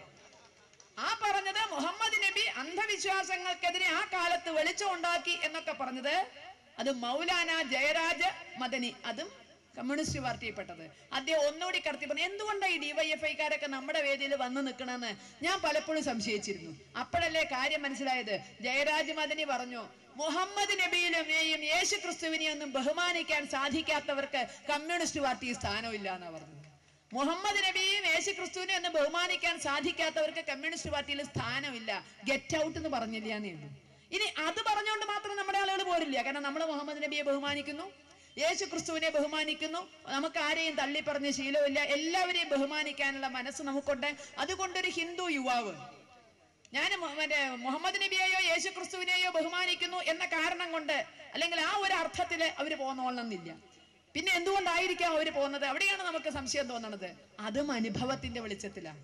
ഇങ്ങനെ യേശു ക്രിസ്തുവിനെ വാഴ്ത്തിന് കണ്ടപ്പോ, മുഹമ്മദ് നബിയെ വാഴ്ത്തിന് കണ്ടപ്പോ ചില DYFIക്കാര് സഖാക്കളെ നേതാക്കളെ ഇങ്ങനെ തോണ്ടി ഉറക്ക ചോദിക്കാനുള്ള ധൈര്യമില്ലേ? കാരണം ഉറക്ക ചോദിച്ചാൽ കോഓപ്പറേറ്റീവ് ബാങ്കിലെ ജപ്തി നോട്ടീസ് വന്നാലോ, ഉറക്ക ചോദിച്ചാൽ തൊഴിലുറപ്പ് പദ്ധതിയിൽ നിന്ന് പുറത്തേക്ക് ആക്കിയാലോ. അതുകൊണ്ട് ഉറക്ക ചോദിക്കാൻ ധൈര്യമില്ല. നേതാക്കൾ ഇങ്ങനെ പോകുമ്പോ പിന്നാലെ പോവും, പതുക്കെ ഒന്ന് തോണ്ടും. അല്ല സഖാവേ, യേശുക്രിസ്തു പാവങ്ങളുടെ വിമോചന പോരാളി, BC 7 AD 2 ഇടയ്ക്ക് ജനിച്ചു എന്ന് പറയുന്നു. മുഹമ്മദ് നബി അന്ധവിശ്വാസത്തിനെതിരെ പൊരുതി. അപ്പൊ സഖാവേ ശ്രീരാമചന്ദ്രനോ? ഇത് ചോദിക്കാനാ ഈ തോണ്ടുന്നത്. കാരണം അമ്മ വയറ്റിലിട്ടോണ്ട് രാമ രാമ രാമ രാമ രാമ രാമ പാഹിമാം രാമപാദം ചേരണേ മുകുന്ദ രാമ പാഹിമാന്ന് ഗർഭത്തിൽ കിടക്കുമ്പോ കേട്ട പരിചയ. അതുകൊണ്ട് ഇത്രയൊക്കെ അംഗീകരിച്ചപ്പോ ഇനിയൊരു മോഹം തോന്നിയത് കുറെ കാലായില്ലേ രാമനൊക്കെ ചീത്ത വിളിച്ച് നടക്കണു. അപ്പൊ എല്ലാം അംഗീകരിച്ച് വരികയല്ലേ. എന്നാ ശരി. അപ്പോ സഖാവേ രാമനോ? ഏത് രാമൻ? എന്ത് രാമൻ? എവിടെ ജനിച്ചു? എവിടെ പഠിച്ചു? ബർത്ത് സർട്ടിഫിക്കറ്റ് ഉണ്ടോ? ബർത്ത് സർട്ടിഫിക്കറ്റ് ഉണ്ടോ? ഉണ്ടെങ്കിൽ ഹാജരൊക്കെ അല്ലാത്ത ഒരു രാമന്റെയും കഥ പറയരുത്. അപ്പൊ രാമന് ബർത്ത് സർട്ടിഫിക്കറ്റ് വേണം. രാമൻ എവിടെ ജനിച്ചു, എന്ന് ജനിച്ചു എന്നുള്ളതിന് ബർത്ത് സർട്ടിഫിക്കറ്റ് ഹാജരാക്കിയില്ലെങ്കിൽ രാമനെ പുറങ്കാല് കൊണ്ട് തൊഴിച്ച് പുറത്തു കളയും. സംഘടനാ വൈഭവം മുഴുവൻ രാമനെതിരെ ഉപയോഗിക്കും. രാമനാമം ചൊല്ലുന്നവർക്കെതിരെ ഉപയോഗിക്കും. പക്ഷെ യേശുക്രിസ്തുവിന് ബർത്ത് സർട്ടിഫിക്കറ്റ് വേണ്ട, മുഹമ്മദ് നബിക്ക് വേണ്ട, ചരിത്ര രേഖകൾ വേണ്ട. അവിടെയൊക്കെ ഖുറാനും ബൈബിളും തന്നെയാ ആപ്തവാക്യം. അതിനപ്പുറം ഒന്നുമില്ല. ആ വ്ളാത്തങ്കരയില് സ്ഥലം കേട്ടിട്ട് പേടിക്കണ്ട, സ്ഥലപ്പേര് കേട്ടിട്ട് തെറ്റിദ്ധരിക്കണ്ട. കേരളത്തിൽ തന്നെയാ, തമിഴ്നാട്ടിലൊന്നുമല്ല. കാരണം അവിടെ DYFI ഉണ്ട്. അതുകൊണ്ട് അത് കേരളത്തിൽ തന്നെയാണ്, വേറെ സംസ്ഥാനം മാറിയിട്ടൊന്നുമില്ല. അവിടെ ആ വ്ളാത്തങ്കരയില് DYFIക്കാർ ഒരു 6 മാസം മുമ്പ് വളരെ വലിയൊരു ഫ്ലക്സ് ബോർഡ് വെച്ചു. നമ്മുടെ ഈ ജ്വല്ലറിക്കാരൊക്കെ വെക്കണ വലിയ ഫ്ലക്സ് ബോർഡ്, പാടത്തൊക്കെ കൊണ്ടുവെക്കില്ലേ, അതുപോലുള്ളൊരു വലിയ ഫ്ലക്സ് ബോർഡ് ഉയർത്തി. അതിനകത്ത് വളരെ വലിയൊരു ഫോട്ടോ ഉണ്ടായിരുന്നു. ആ ഫ്ലക്സില് കാറൽ മാർക്സിന്റെ അല്ല, ചെഗുവരയുടെ അല്ല, സഖാവ് കൃഷ്ണപിള്ളയുടെ അല്ല, നായനാരുടെ അല്ല, AKജിയുടെ അല്ല, EMSന്റെ അല്ല, പിണറായി വിജയന്റെ അല്ല, അച്യുതാനന്ദന്റെ അല്ല. വളരെ വലിയ ഫോട്ടോയാണ്. അതാരുടെയാണെന്നറിയോ? ഉണ്ണി യേശുവിനെ ചുമന്നു നിൽക്കുന്ന കന്യാമറിയം. DYFIക്കാരന്റെ ബോർഡില് ഉണ്ണി യേശുവിനെ ചുമന്നു നിൽക്കുന്ന കന്യാമറിയം. അടിയിൽ എഴുതിയിരിക്കുകയാണ്, അമ്മയുടെ തിരുനാമം ലോകമെങ്ങും വാഴ്ത്തപ്പെടട്ടെ, ആശംസകളോടെ DYFI വ്ളാത്തങ്കര യൂണിറ്റ്. അമ്മയുടെ തിരുനാമം ലോകമെങ്ങും വാഴ്ത്തപ്പെടട്ടെ, ആശംസകളോടെ DYFI വ്ളാത്തങ്കര യൂണിറ്റ്. DYFI വ്ളാത്തങ്കര യൂണിറ്റിന് അമ്മയുടെ തിരുനാമം ലോകമെങ്ങും വാഴ്ത്തപ്പെടട്ടെ എന്ന് പറഞ്ഞൊരു ഫ്ലക്സ് വെക്കാൻ, അതിൽ കന്യാമറിയത്തിന്റെ ഫോട്ടോ കൊടുക്കാനുള്ള സ്വാതന്ത്ര്യം ഉണ്ടെങ്കിൽ ഈ വടക്കഞ്ചേരി ഭാഗത്തെ ഏതെങ്കിലും ഒരു DYFIക്കാരന് അടുത്ത ശ്രീകൃഷ്ണ ജയന്തി ദിവസം ഒരു ഉണ്ണിക്കണ്ണന്റെ ഫോട്ടോ വെച്ചിട്ട് കണ്ണന് പിറന്നാൾ ആശംസകൾ, ആശംസകളോടെ DYFI വടക്കാഞ്ചേരി യൂണിറ്റ് എന്ന് കൊടുക്കാനുള്ള സ്വാതന്ത്ര്യം ഉണ്ടോ? അവന്റെ മനസ്സിൽ കൊതിയില്ലേ? അവന്റെ മനസ്സിൽ കൊതിയില്ലേ? എന്റെ കണ്ണ എന്നല്ലേ അമ്മ മുഖത്ത് നോക്കി വിളിച്ചിട്ടുണ്ടാവുക? ചെഗുവരേ എന്നല്ലല്ലോ വിളിച്ചിട്ടുണ്ടാവുക. എന്റെ കണ്ണാന്നല്ലേ വിളിക്കുന്നത്. കണ്ണാ മാമുണ്ണാന്നാ പറഞ്ഞിട്ടുണ്ടാവുക. കാറൽ മാർക്സേ മാമുണ്ണാന്നല്ല പറഞ്ഞത്. അതുകൊണ്ട് അവന്റെ ഉള്ളിൽ ആ കുട്ടിക്കാലം മുതല് എന്റെ കണ്ണ എന്ന വിളി അവിടെ കിടക്കുന്നുണ്ടാകും. അവൻ കമ്മ്യൂണിസ്റ്റ് ആയിക്കോട്ടെ, അവൻ ചെങ്കൊടി പിടിച്ചോട്ടെ, കുഴപ്പമില്ല. അവിടെ കന്യാമറിയത്തിന്റെ ഫ്ലക്സ് വെക്കാമെങ്കിൽ, ആശംസകളോടെ DYFI എന്ന് അതിന്റെ താഴെ എഴുതി വെക്കാമെങ്കിൽ, എന്തിനീ വടക്കാഞ്ചേരിയിലെയോ ആലത്തൂരിലെയോ പാലക്കാട്ട് ഹൈന്ദവ ഭൂരിപക്ഷ മേഖലകളില് അവന്റെ ഉള്ളിൽ കിടക്കുന്ന കൃഷ്ണ സ്നേഹത്തെ എന്തിന് ചവിട്ടി താഴ്ത്തുന്നു? അവന്റെ ഉള്ളിൽ മോഹമില്ലേ? ഒരു ഫ്ലക്സ് ഞാൻ വെല്ലുവിളിക്കണു. യഥാർത്ഥ മതേതരത്വത്തിൽ നിങ്ങൾ വിശ്വസിക്കുന്നുവെങ്കിൽ ഞാൻ വെല്ലുവിളിക്കുന്നു. അടുത്ത വർഷത്തെ ശ്രീകൃഷ്ണ ജയന്തിക്ക് സാധിക്കുമോ നിങ്ങൾക്കൊന്ന് ഉയർത്താന്? ആശംസകളോടെ DYFI വടക്കാഞ്ചേരി യൂണിറ്റ് ഞങ്ങൾ പ്രതീക്ഷിക്കുന്നു. എങ്കിൽ നിങ്ങൾ യഥാർത്ഥ മതേതരത്വത്തിന്റെ പാതയിലാന്ന് ഞങ്ങൾ പറയാം. അവിടെ നിങ്ങൾ ശ്രീകൃഷ്ണ ജയന്തി ആഘോഷങ്ങളെ തടസ്സപ്പെടുത്താനേ നോക്കുള്ളൂ. കരുനാഗപ്പള്ളിക്കടുത്ത്, കൊല്ലം ജില്ലയിലെ കരുനാഗപ്പള്ളിക്കടുത്ത് DYFIക്കാര് എല്ലാ നബിദിന ഘോഷയാത്ര, നബിദിനത്തിനും ഘോഷയാത്ര പോകുമ്പോ പായസം വെച്ച് വിതരണം ചെയ്യും. സ്ഥിരമായിട്ടുള്ള പതിവാണ്. ഈ പ്രാവശ്യം അവിടുത്തെ ഒരു കൂട്ടം ചെറുപ്പക്കാര്, ഇതേ DYFIക്കാര് ശ്രീകൃഷ്ണ ജയന്തി ശോഭായാത്ര പോകുമ്പോ പായസം വെച്ച് വിതരണം ചെയ്യും. നബിദിന ഘോഷയാത്ര പോകുമ്പോ ബിരിയാണി വെച്ച് വിതരണം ചെയ്യും. ശ്രീകൃഷ്ണ ജയന്തി ശോഭായാത്ര പോകുമ്പോ അവരൊരു ദേശം പായസം വെച്ച് വിതരണം ചെയ്തു. വീണ്ടും വിളിക്കട്ടെ പടച്ചോനേന്ന്. ബിരിയാണി മതേതരവാ, പായസം വർഗീയവാ. ബിരിയാണി വെച്ചോന് ഇന്ന് വരെ ഒരു എക്സ്പ്ലനേഷനും ചോദിച്ചിട്ടില്ല. പക്ഷെ പായസം വെച്ച് വിതരണം ചെയ്ത DYFI ചെറുപ്പക്കാരോട് എക്സ്പ്ലനേഷൻ ചോദിച്ചു. ആരോട് ചോദിച്ചിട്ടാ പായസം വെച്ച് കൊടുത്തത്? അവരിപ്പോ അവിടെയല്ലേ, ഇല്ലത്തും അല്ല അമ്മാത്തും അല്ലാത്ത കോലത്തില. DYFIയിലാണോ എന്ന് ചോദിച്ചാൽ അല്ല, അല്ലേന്ന് ചോദിച്ചാൽ ആണ്. ആ രൂപത്തിൽ ഇല്ലത്തും അല്ല അമ്മാത്തും അല്ലാത്ത കോലത്തില് ആ ചെറുപ്പക്കാരവിടെ നിൽക്കുന്നു. ഇതെന്തേ ഈ ഇരട്ടത്താപ്പ്? ഈ ഇരട്ടത്താപ്പാണ് DYFIക്കാരനെ ഇവിടെ എത്തിക്കുന്നത്. ഇത് കുറച്ചു കാലം എല്ലാവരെയും വിഡ്ഢിയാക്കാം, എല്ലാവരെയും കുറച്ചു കാലത്തേക്ക് വിഡ്ഢിയാക്കാം. എല്ലാവരെയും എല്ലാ കാലത്തേക്കും വിഡ്ഢിയാക്കാൻ പറ്റില്ല എന്നതിന്റെ ഉത്തമമായ തെളിവാണ് നേരത്തെ ശശിയേട്ടൻ പറഞ്ഞതുപോലെ കാവി പതാകയ്ക്ക് കീഴിൽ വരാൻ മടിച്ചു നിന്നിരുന്ന വടക്കാഞ്ചേരി ഒന്നടങ്കം ഇവിടെ എത്തിയെങ്കിൽ എല്ലാവരെയും എല്ലാ കാലത്തേക്കും കാലത്തേക്കും വിധിയാക്കാൻ പറ്റില്ല എന്നതിന്റെ ഉത്തമമായ തെളിവായി ഇവിടെ മാത്രമല്ല ഗ്രാമാന്തരങ്ങളിൽ കണ്ണൂര് വരെ. കണ്ണൂരൊക്കെ പിന്നെ ഹിന്ദു ഐക്യവേദിയുടെ ഒരു പൊതുയോഗം വെച്ചാല് പൂഴിയിട്ട ഉതിരാത്ത ജനമാണ് അവിടെ വന്നു കൂടുന്നത്. കണ്ണൂക്കാരനെയും പറ്റിക്കാൻ പറ്റില്ല എന്നുള്ളിടത്ത് എത്രയാ പാവങ്ങളെ കൊണ്ട് ചോര ഒഴുക്കിച്ചിട്ടുണ്ട്, എത്ര ബുദ്ധിമുട്ട് കൊണ്ടുപോയി പിടിപ്പിച്ചിട്ടുണ്ട്.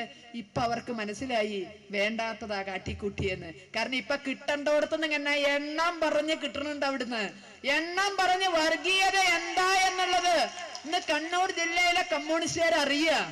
ഇസ്ലാമിക വർഗീയതയുടെ സ്വാദം എന്താന്ന് കണ്ണൂരും കാസർഗോഡും കോഴിക്കോടൊക്കെ ഇങ്ങനെ പട്ടേന്ന് പൊട്ടുമ്പോ വീടുകൾ ഇങ്ങനെ തർപ്പണം വെക്കുമ്പോ ഓടി വരിക, ഞങ്ങളും നിങ്ങളും ഒന്നല്ലേ എന്ന്. ഞങ്ങളും നിങ്ങളും ഒന്നല്ലേ? കാഞ്ഞങ്ങാട് വീട് തച്ച് നിരത്തുമ്പോ ഒന്നല്ലേ എന്ന് ചോദിക്കണതിന്റെ മുമ്പേ ഹൈന്ദവ സംഘടനകൾ അവിടെ എത്തി. ആ കൈയുടെ തലോടല് ആശ്വാസം. അവർക്ക് മനസ്സിലായി ഞങ്ങൾക്ക് ഇവിടെയേ സുരക്ഷയുള്ളൂ. ആട്ടിത്തല്ലുമ്പോ നോക്കിയില്ല കൂടെ നിന്ന സഖാവാണെന്ന്. അവിടെ മുസ്ലിം ലീഗ് CPM സംഘടന എന്ന് പറഞ്ഞിട്ടാ തുടങ്ങിയത്. പക്ഷെ അത് ഹിന്ദു മുസ്ലിമായിട്ട് ഒരൊറ്റ തിരിയലായിരുന്നു, ആസൂത്രിതമായിരുന്നു. അങ്ങനെ വീടുകൾ നിരന്നു പോകുമ്പോ എന്ത് ചെയ്യണമെന്നറിയാതെ നിൽക്കുമ്പോ തകർന്ന ഹിന്ദു വീട്ടിലേക്ക് കമ്മ്യൂണിസ്റ്റ് പാർട്ടിയുടെ നേതാക്കൾ തിരിഞ്ഞു നോക്കാഞ്ഞപ്പോ, അവിടേക്ക് സംഘപരിവാറുകാർ ചെന്നപ്പോ, സർവ സംരക്ഷണവും വാഗ്ദാനം ചെയ്തപ്പോ കാഞ്ഞങ്ങാട്ടുകാർ തിരിച്ചറിഞ്ഞു ഹിന്ദുവിന്റെ ഐക്യത്തിന്റെ ബലം. കണ്ണൂർക്കാര് തിരിച്ചറിയുന്നു ഹിന്ദു ഒന്നായാൽ മാത്രമേ ജീവിക്കാൻ കഴിയൂന്ന്. കോഴിക്കോട്ടുകാര് മനസ്സിലാക്കുന്നു ഹിന്ദു ഒന്നായാലേ ജീവിക്കാൻ കഴിയുള്ളൂ എന്ന്. അനുഭവമാണ്. നാദാപുരം മേഖലയിലൊക്കെ ഒന്ന് ചെന്ന് രാഷ്ട്രീയം പറഞ്ഞു നോക്കൂ, അവര് ഓടിപ്പിച്ചു വിടും. കാരണം അവരതിന്റെ തിക്തഫലങ്ങൾ അനുഭവിച്ചുകൊണ്ടിരിക്കുക. അവിടെ രാഷ്ട്രീയം പറഞ്ഞ അങ്ങോട്ട് ചെല്ലാൻ പറ്റില്ല. ഇപ്പോ അവർക്ക് മനസ്സിലായി ആസൂത്രിതമായി ഹിന്ദുത്വത്തിനെതിരെയുള്ള അക്രമമാണ് നടക്കുന്നത്. ഇനിയും ഞങ്ങളുടെ നേതാക്കൾ കുറയ്ക്കുന്നത് കേട്ട് വർഗീയത ഫാസിസം എന്ന് പറഞ്ഞിരുന്ന വീടുണ്ടാവില്ല, കുടുംബം ഉണ്ടാവില്ല, മക്കളുണ്ടാവില്ല, മാനം ഉണ്ടാവില്ല, സ്വത്ത് ഉണ്ടാവില്ല. തിരിച്ചറിഞ്ഞപ്പോൾ അവരിന്ന് ഹിന്ദുവായി സംഘടിക്കാൻ തയ്യാറാകുന്നു. ഇത് കമ്മ്യൂണിസ്റ്റ് പാർട്ടിയുടെ മാത്രം പ്രത്യേകതയല്ല, എല്ലാ രാഷ്ട്രീയ പാർട്ടികളിലും ഇത് സംഭവിക്കുന്നു. കാരണം എല്ലായിടത്തും ഹിന്ദു മാത്രം അവഗണിക്കപ്പെടുക. അവിടെയൊക്കെ ഇത് സംഭവിക്കുന്നു.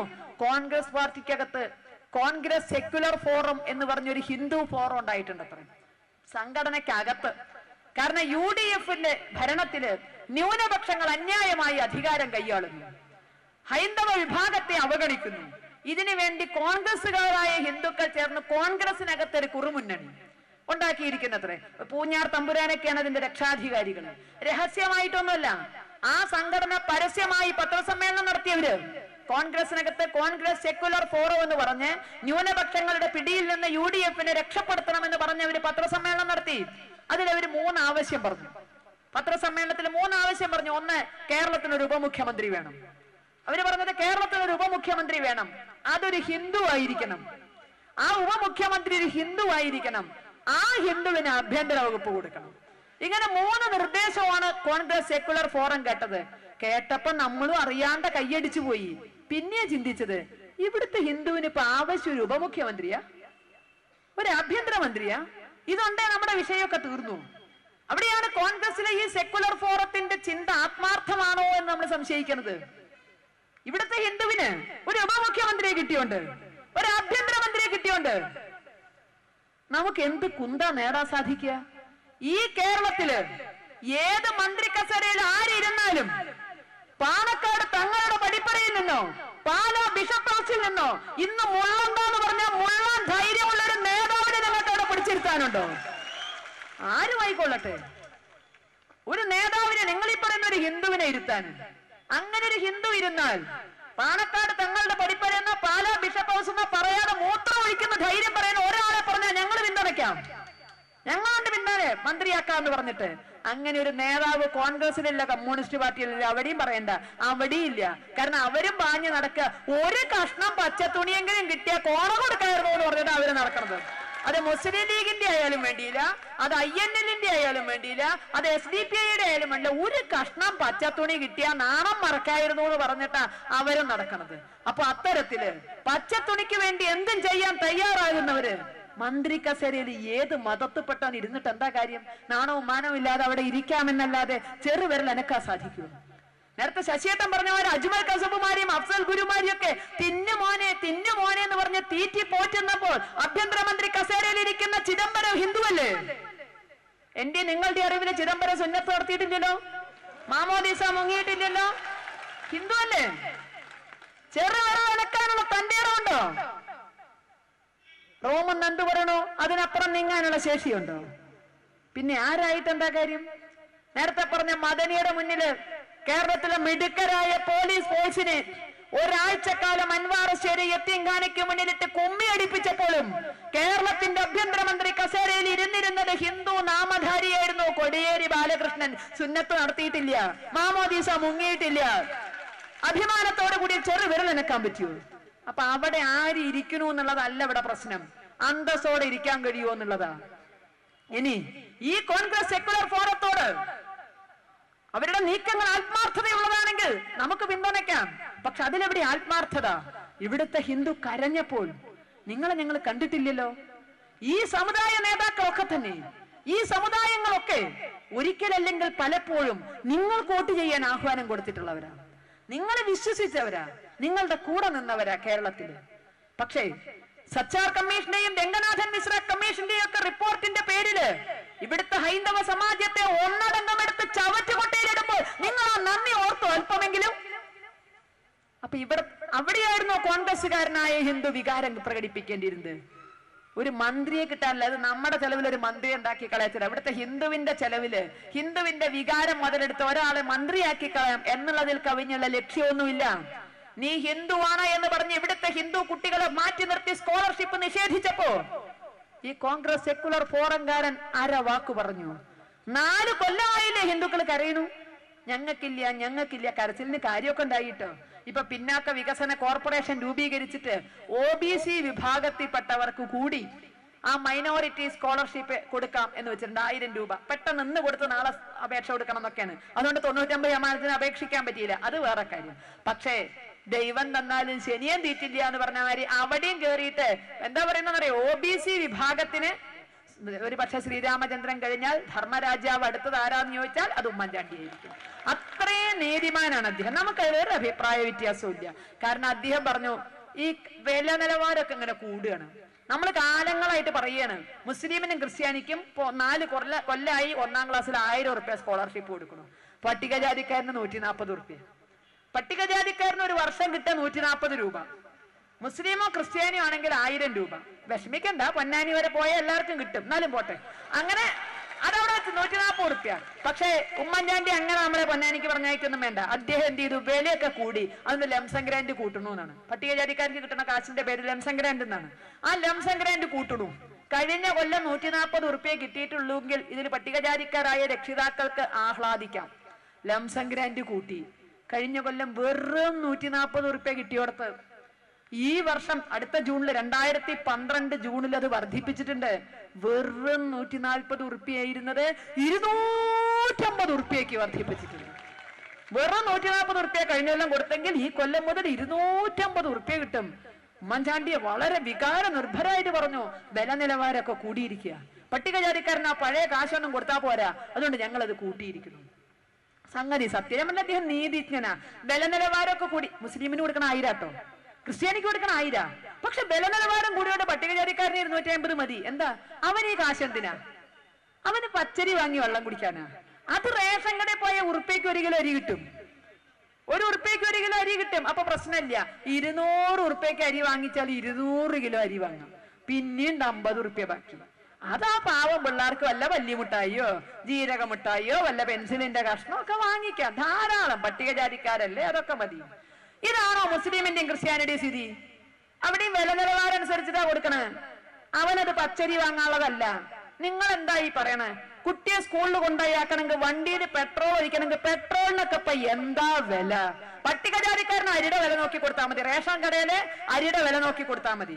ന്യൂനപക്ഷത്തിന് കൊടുക്കുമ്പോ പെട്രോളിന്റെ വില നിലവാരം അനുസരിച്ച് കൊടുക്കണം, ആൾക്കനുസരിച്ചല്ലേ കൊടുക്കണ്ട. അതുകൊണ്ടാണ് പറഞ്ഞ ഉമ്മൻചാണ്ടി നീതിജ്ഞനാന്ന് പറഞ്ഞത്. നമ്മുടെ വീട്ടിലൊരാൾ വിരുന്ന് വരുന്നുണ്ടെങ്കിൽ വരുന്നോ VIP ആണെങ്കിൽ പെരയുടെ ആധാരം ബ്ലേഡുകാരന്റെ മുമ്പിൽ കൊണ്ടുവച്ചിട്ടെങ്കിലും നമ്മൾ വിരുന്നൊരുക്കില്ലേ? വരുന്നോ ദരിദ്രവാസിയാണെങ്കിലോ ഉള്ള വളങ്കഞ്ഞി ഏറിയൊരു ചീനിമുളകും കൊടുത്താൽ ഗംഭീരായി ഇതും കൂട്ടി കഴിച്ചോളാൻ പറയും. അപ്പൊ ആള് വില, കല്ല് വില, നെല്ല് വില, പുല്ല് വില എന്നും അങ്ങനെ തന്നെയാണ്. അപ്പൊ പട്ടികജാതിക്കാരന് 250 ഉലുവ ധാരാളമാണ്. ഇതല്ല 1000 റുപ്യ കൊടുക്കണ ന്യൂനപക്ഷങ്ങളുടെ സ്ഥിതി. ആ കുട്ടികൾക്ക് പല്ലിമുട്ടായി ജീരക മുട്ടായി ഒക്കെ വാങ്ങിച്ചാൽ പറ്റുമോ? എന്താ 30 റുപ്യ 50 റുപ്യക്കുള്ള ചില മിഠായി ഉണ്ട്, എന്താ കിൻഡർബറി കാഡർബറി വാങ്ങാത്തോണ്ട് പേരറിയാൻ വയ്യ. അതൊക്കെ വാങ്ങി തിന്നുന്ന പിള്ളേർക്ക് വെറും 250 രൂപ കൊടുത്തിട്ട് വല്ല കാര്യമുണ്ടോ? അപ്പൊ ഉമ്മൻചാണ്ടി നീതിജ്ഞനാണ്. ആ നീതിക്ക് മുന്നിൽ നമുക്ക് സാഷ്ടാംഗം നമസ്കരിക്കാം. പക്ഷെ ചോദിക്കാനുള്ളത്, ഒരു ഉപമുഖ്യമന്ത്രിയെ ഹിന്ദുവാക്കി പ്രതിഷ്ഠിക്കാൻ വെമ്പുന്ന കോൺഗ്രസ് സെക്യുലർ ഫോറംകാരോട് ചോദിക്കട്ടെ, മുസൽമാന്റെയും ക്രിസ്ത്യാനിയുടെയും കയ്യിൽ 1000 രൂപ വെച്ചു കൊടുക്കുമ്പോൾ ഏറ്റവും ചുരുങ്ങിയത് പട്ടികജാതിക്കാരന്റെ സ്കോളർഷിപ്പ് എങ്കിലും അതിന് തുല്യമാക്കി ഉയർത്തണമെന്നൊരു വാക്ക് നിങ്ങൾ പറഞ്ഞിരുന്നുവെങ്കിൽ നിങ്ങളെ ഞങ്ങൾ വിശ്വസിച്ചിരുന്നു.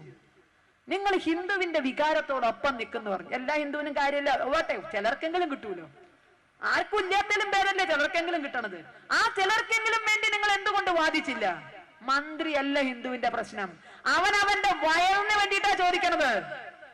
അവനവന്റെ ജീവൽ പ്രശ്നങ്ങളാണ് നിങ്ങളുമായി സംസാരിക്കണത്. പഞ്ചനക്ഷത്ര സൗകര്യമല്ല ചോദിക്കുന്നത് ഇവിടുത്തെ ഹിന്ദു. മനുഷ്യനെ പോലെ പിറന്ന നാട്ടിലെ ഭിക്ഷയെടുക്കാതെ ജീവിക്കാനുള്ള സ്വാതന്ത്ര്യത്തിന് വേണ്ടിയിട്ട്, അവകാശത്തിന് വേണ്ടിയിട്ട്, അതിനുവേണ്ടി ഹിന്ദു സമരരംഗത്ത് ഇറങ്ങിയപ്പോഴൊന്നും നിങ്ങളെ കണ്ടിട്ടില്ല. ഈ കോൺഗ്രസ് സെക്യുലർ ഫോറക്കാരെ കണ്ടിട്ടില്ല, മതേതരക്കാരെ കണ്ടിട്ടില്ല. അതിൽ മടുത്ത ഹിന്ദുവായി ഈ പുറത്തിറങ്ങണത്.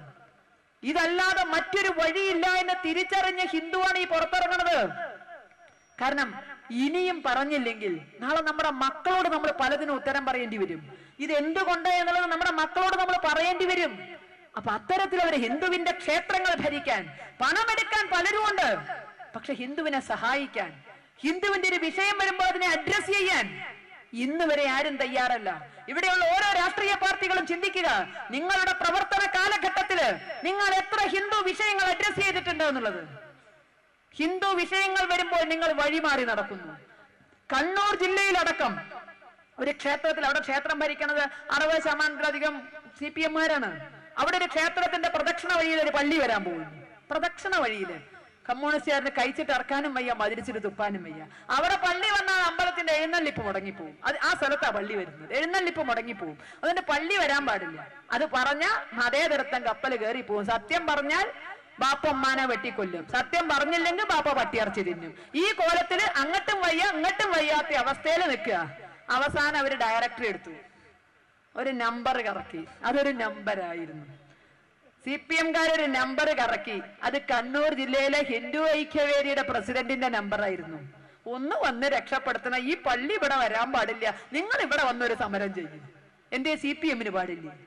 അയോധ്യയിൽ പള്ളി വേണമെന്ന് നിങ്ങൾ തന്നെയല്ലേ പറയുന്നത്? രാമൻ ജനിച്ചെടുത്ത് പള്ളി പറയാൻ, നിങ്ങളുടെ പള്ളി പണിയാൻ നിങ്ങളുടെ അണികളെ കൊണ്ട് സമരം ചെയ്യിപ്പിക്കാമെങ്കിൽ ഒരു ക്ഷേത്രത്തിന്റെ പ്രദക്ഷിണ വഴിയിൽ ഒരു പള്ളി പാടില്ല എന്ന് പറഞ്ഞ അതേ അണികൾക്ക് സമരം ചെയ്തുകൂടെ? അതിനെന്തിനാ ഹിന്ദു ഐക്യവേദി?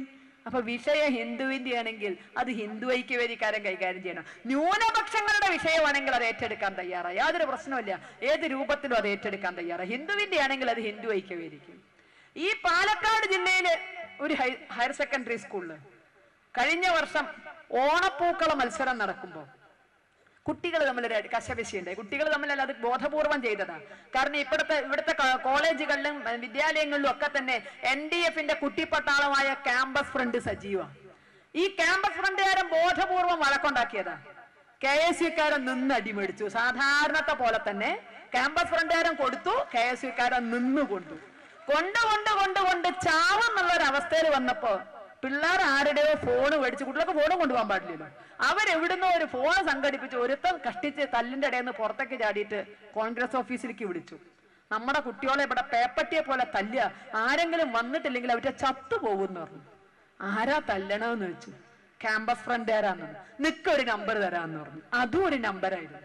നിക്കൊരു നമ്പർ തരാന്ന് പറഞ്ഞു. ആ നമ്പറിൽ വിളിച്ചു പറഞ്ഞാൽ മതി പറഞ്ഞു. കൊടുത്ത നമ്പർ സ്ഥലം RSS കാര്യാലയത്തിന്റെ നമ്പറായിരുന്നു. ക്യാമ്പസ് ഫ്രണ്ടുകാരൻ ഞങ്ങളെ ഇട്ട് പൂശണു എന്ന് KSU-കാരനോട് കരഞ്ഞു പറയാൻ പറഞ്ഞത് സ്ഥലം RSS കാര്യാലയത്തിന്റെ നമ്പർ ഞങ്ങൾ ഹിന്ദു കുട്ടികളാന്ന് പറഞ്ഞാൽ മതി എന്നാണ്. ഞങ്ങൾ ഹിന്ദു കുട്ടികളാന്ന് പറഞ്ഞാൽ മതി, അവര് വന്ന് രക്ഷപ്പെടുത്തിക്കൊള്ളും. ഈ KSU-കാരന്റെ മുന്നിലും ഇതേ നേതാവ് നാളെ കതറക്കെട്ട് വന്നിട്ട് മസിലി ഭരിക്കും RSS-ന്റെ ഭീകരത, വർഗീയത, ഫാസിസം അവൻ പുച്ഛിച്ചു തുപ്പില്ലേ? ജീവൻ പോണ നേരത്ത് വന്ന് രക്ഷിച്ചവനെ നോക്കിയിട്ട് വർഗീയത, ഫാസിസം, മൂരാച്ചിത്തരം അവന്റെ മുന്നിലും ഇവൻ കൊലയ്ക്കും. അപ്പൊ ഇവിടെയാണ് എല്ലാ രാഷ്ട്രീയവും മറന്നുകൊണ്ട് ഹിന്ദു ഒറ്റക്കെട്ടായിട്ട് ഇതുപോലുള്ള സമ്മേളനങ്ങളിലും ഹിന്ദു ഐക്യവേദിയുടെ പ്രവർത്തനങ്ങളിലും ഒക്കെ പങ്കെടുക്കുന്നത്. അനുഭവമാണ് അവരെ അത്തരത്തിൽ കൊണ്ടുവന്ന് എത്തിച്ചത്. തീവ്രവാദിയുടെ സ്വന്തം നാടാക്കി മാറ്റുമ്പോൾ അവകാശങ്ങളിൽ നിന്നും ആനുകൂല്യങ്ങളിൽ നിന്നും അവസരങ്ങളിൽ നിന്നും ബഹുദൂരം മാറ്റി നിർത്തപ്പെടുന്ന ഒരു ഹൈന്ദവ സമാജം അവന് പ്രതികരിച്ചേ മതിയാകൂ, പ്രതിഷേധിച്ചേ മതിയാകൂ, പ്രതിരോധിച്ചേ മതിയാകൂ. മുന്നേ പറഞ്ഞ പോലെ മറ്റൊന്നിനുമല്ല, ജീവിച്ച് മുന്നോട്ട് പോകാൻ വേണ്ടിയിട്ട്. കയ്യിൽ വരുന്ന 10 നാണയത്തുട്ടുകൾ അവനാൽ ചെലവഴിക്കാൻ പറ്റാത്തൊരവസ്ഥ, കള്ളപ്പണവും കള്ളക്കടത്തും കള്ളനോട്ടും വന്നിട്ട് ഇവിടെ ജീവിക്കാൻ, മര്യാദയ്ക്ക് ജീവിക്കാൻ ഒരവസരമില്ലാതെ ഈ മണ്ണിനെ കാൽ കീഴിലിട്ട് അവര് ഞെരിച്ചമർത്തുമ്പോ, കണ്ടെയ്നർ കണക്കിന് നോട്ടുകളും ആയുധവും വന്നിട്ട് ഈ കൊച്ചു കേരളത്തിൽ അത് ഡംപ് ചെയ്യുമ്പോ അതിനെതിരെ ചെറുവിരൽ അനക്കാൻ സാധിക്കാത്ത രാഷ്ട്രീയ പാർട്ടികൾ നേതൃത്വം കൊടുക്കുന്ന ഗവൺമെന്റുകളിലുള്ള വിശ്വാസം അവന് നശിച്ചു. അതല്ലായിരുന്നുവെങ്കിൽ ഹിന്ദു ഇപ്പോഴും രാഷ്ട്രീയം പറയുമായിരുന്നു. രാഷ്ട്രീയത്തിൽ ജനിച്ച് രാഷ്ട്രീയത്തിൽ വളരുന്നവനാ ഹിന്ദു. ഇന്നവന് മടുത്തുപോയി അത്തരം രാഷ്ട്രീയങ്ങള്. കാരണം അവരെല്ലാം കളിക്കുന്നത് വെറും അധികാരത്തിന് വേണ്ടിയുള്ള നാണം കെട്ട ഒത്തുതീർപ്പുകളാണ് എന്നവര് മനസ്സിലാക്കിയപ്പോ അവരിതെല്ലാം വിട്ട് ആ പാർട്ടികളുടെ എല്ലാം കെട്ടിയിട്ടുള്ള അടിമ ചങ്ങലകൾ പൊട്ടിച്ചെറിഞ്ഞുകൊണ്ടാണ് ഇന്ന് ഹൈന്ദവ സമാജം ഒറ്റക്കെട്ടായിട്ട്, ജാതിയും രാഷ്ട്രീയവും ഒക്കെ മറന്നുകൊണ്ട് ഒറ്റക്കെട്ടായിട്ട് അവര് വരുന്നത്. എവിടെയെങ്കിലും കാരണം ഹിന്ദുവിന് വേണ്ടി അവകാശങ്ങളില്ല, ആനുകൂല്യങ്ങളില്ല, അവസരങ്ങളില്ല. പത്മനാഭസ്വാമി ക്ഷേത്രത്തിന്റെ 1 ലക്ഷം കോടിയുടെ മുതല് കണ്ടപ്പോ ഇവിടെ ഉണ്ടായ കൊതിക്കെറിവ് നമ്മൾ മറന്നിട്ടില്ല. പോട്ടെ, ആ കൊതിക്കെറിവൊക്കെ മറക്കാം. അതിന് ക്രിയാത്മകമായൊരു നിർദ്ദേശം കിട്ടും. ഗുരുവായൂർ മോഡലില് പത്മനാഭസ്വാമി ക്ഷേത്രം ഭരിക്കണം എന്നാണ്. ഇപ്പൊ കേമായൊരു മോഡലാണല്ലോ ഗുരുവായൂര്. ഗുരുവായൂരിനെ പറ്റി ആരെങ്കിലും ചിന്തിച്ചിട്ടുണ്ടോ? എന്താ ഗുരുവായൂർ മോഡല്? ഈ രാഷ്ട്രീയക്കാരനെ കൊണ്ടുപോയി തളയ്ക്കാനുള്ളത് തന്നെയത്. നമ്മൾ ഇന്ദുലേഖയുടെ കഥയൊക്കെ പഠിച്ചിട്ടുണ്ട്. സൂര്യ നമ്പൂതിരിപ്പാടിന് ഇന്ദുലേഖ വേക്കണം എന്നായിരുന്നു മോഹം. പക്ഷെ ഇന്ദുലേഖ കൂട്ടാക്കിയില്ല. അവള് തന്റെ ഉള്ള പെണ്ണ. ഇന്ദുലേഖ കൂട്ടാക്കിയില്ല എന്ന് പറഞ്ഞപ്പോ നാണം കെട്ട നമ്പൂതിരിപ്പാട് പറഞ്ഞു, എന്നാ അമ്മയായാലും മതി പറഞ്ഞു. അമ്മ വെട്ടാലും മതി എന്ന് പറഞ്ഞു. അമ്മ ഓട്ടോ ഓടിയപ്പോ പറഞ്ഞു, എന്നാ തോഴിയായാലും മതി എന്ന് പറഞ്ഞു. മോഹം ഇന്ദുലേഖയായിരുന്നു. പക്ഷെ അവസാനം തോഴിയായാലും മതി പറഞ്ഞു. ഇതുപോലെ മോഹം മന്ത്രിയാവണം എന്നായിരുന്നു, കിട്ടിയില്ല. MLA ആയാലും മതി. MLA ആയില്ല, എന്നാ തോഴിയായാലും മതി. പോട്ടെ, ദേവസ്വം ബോർഡ് പ്രസിഡന്റ് ആയാലും മതി.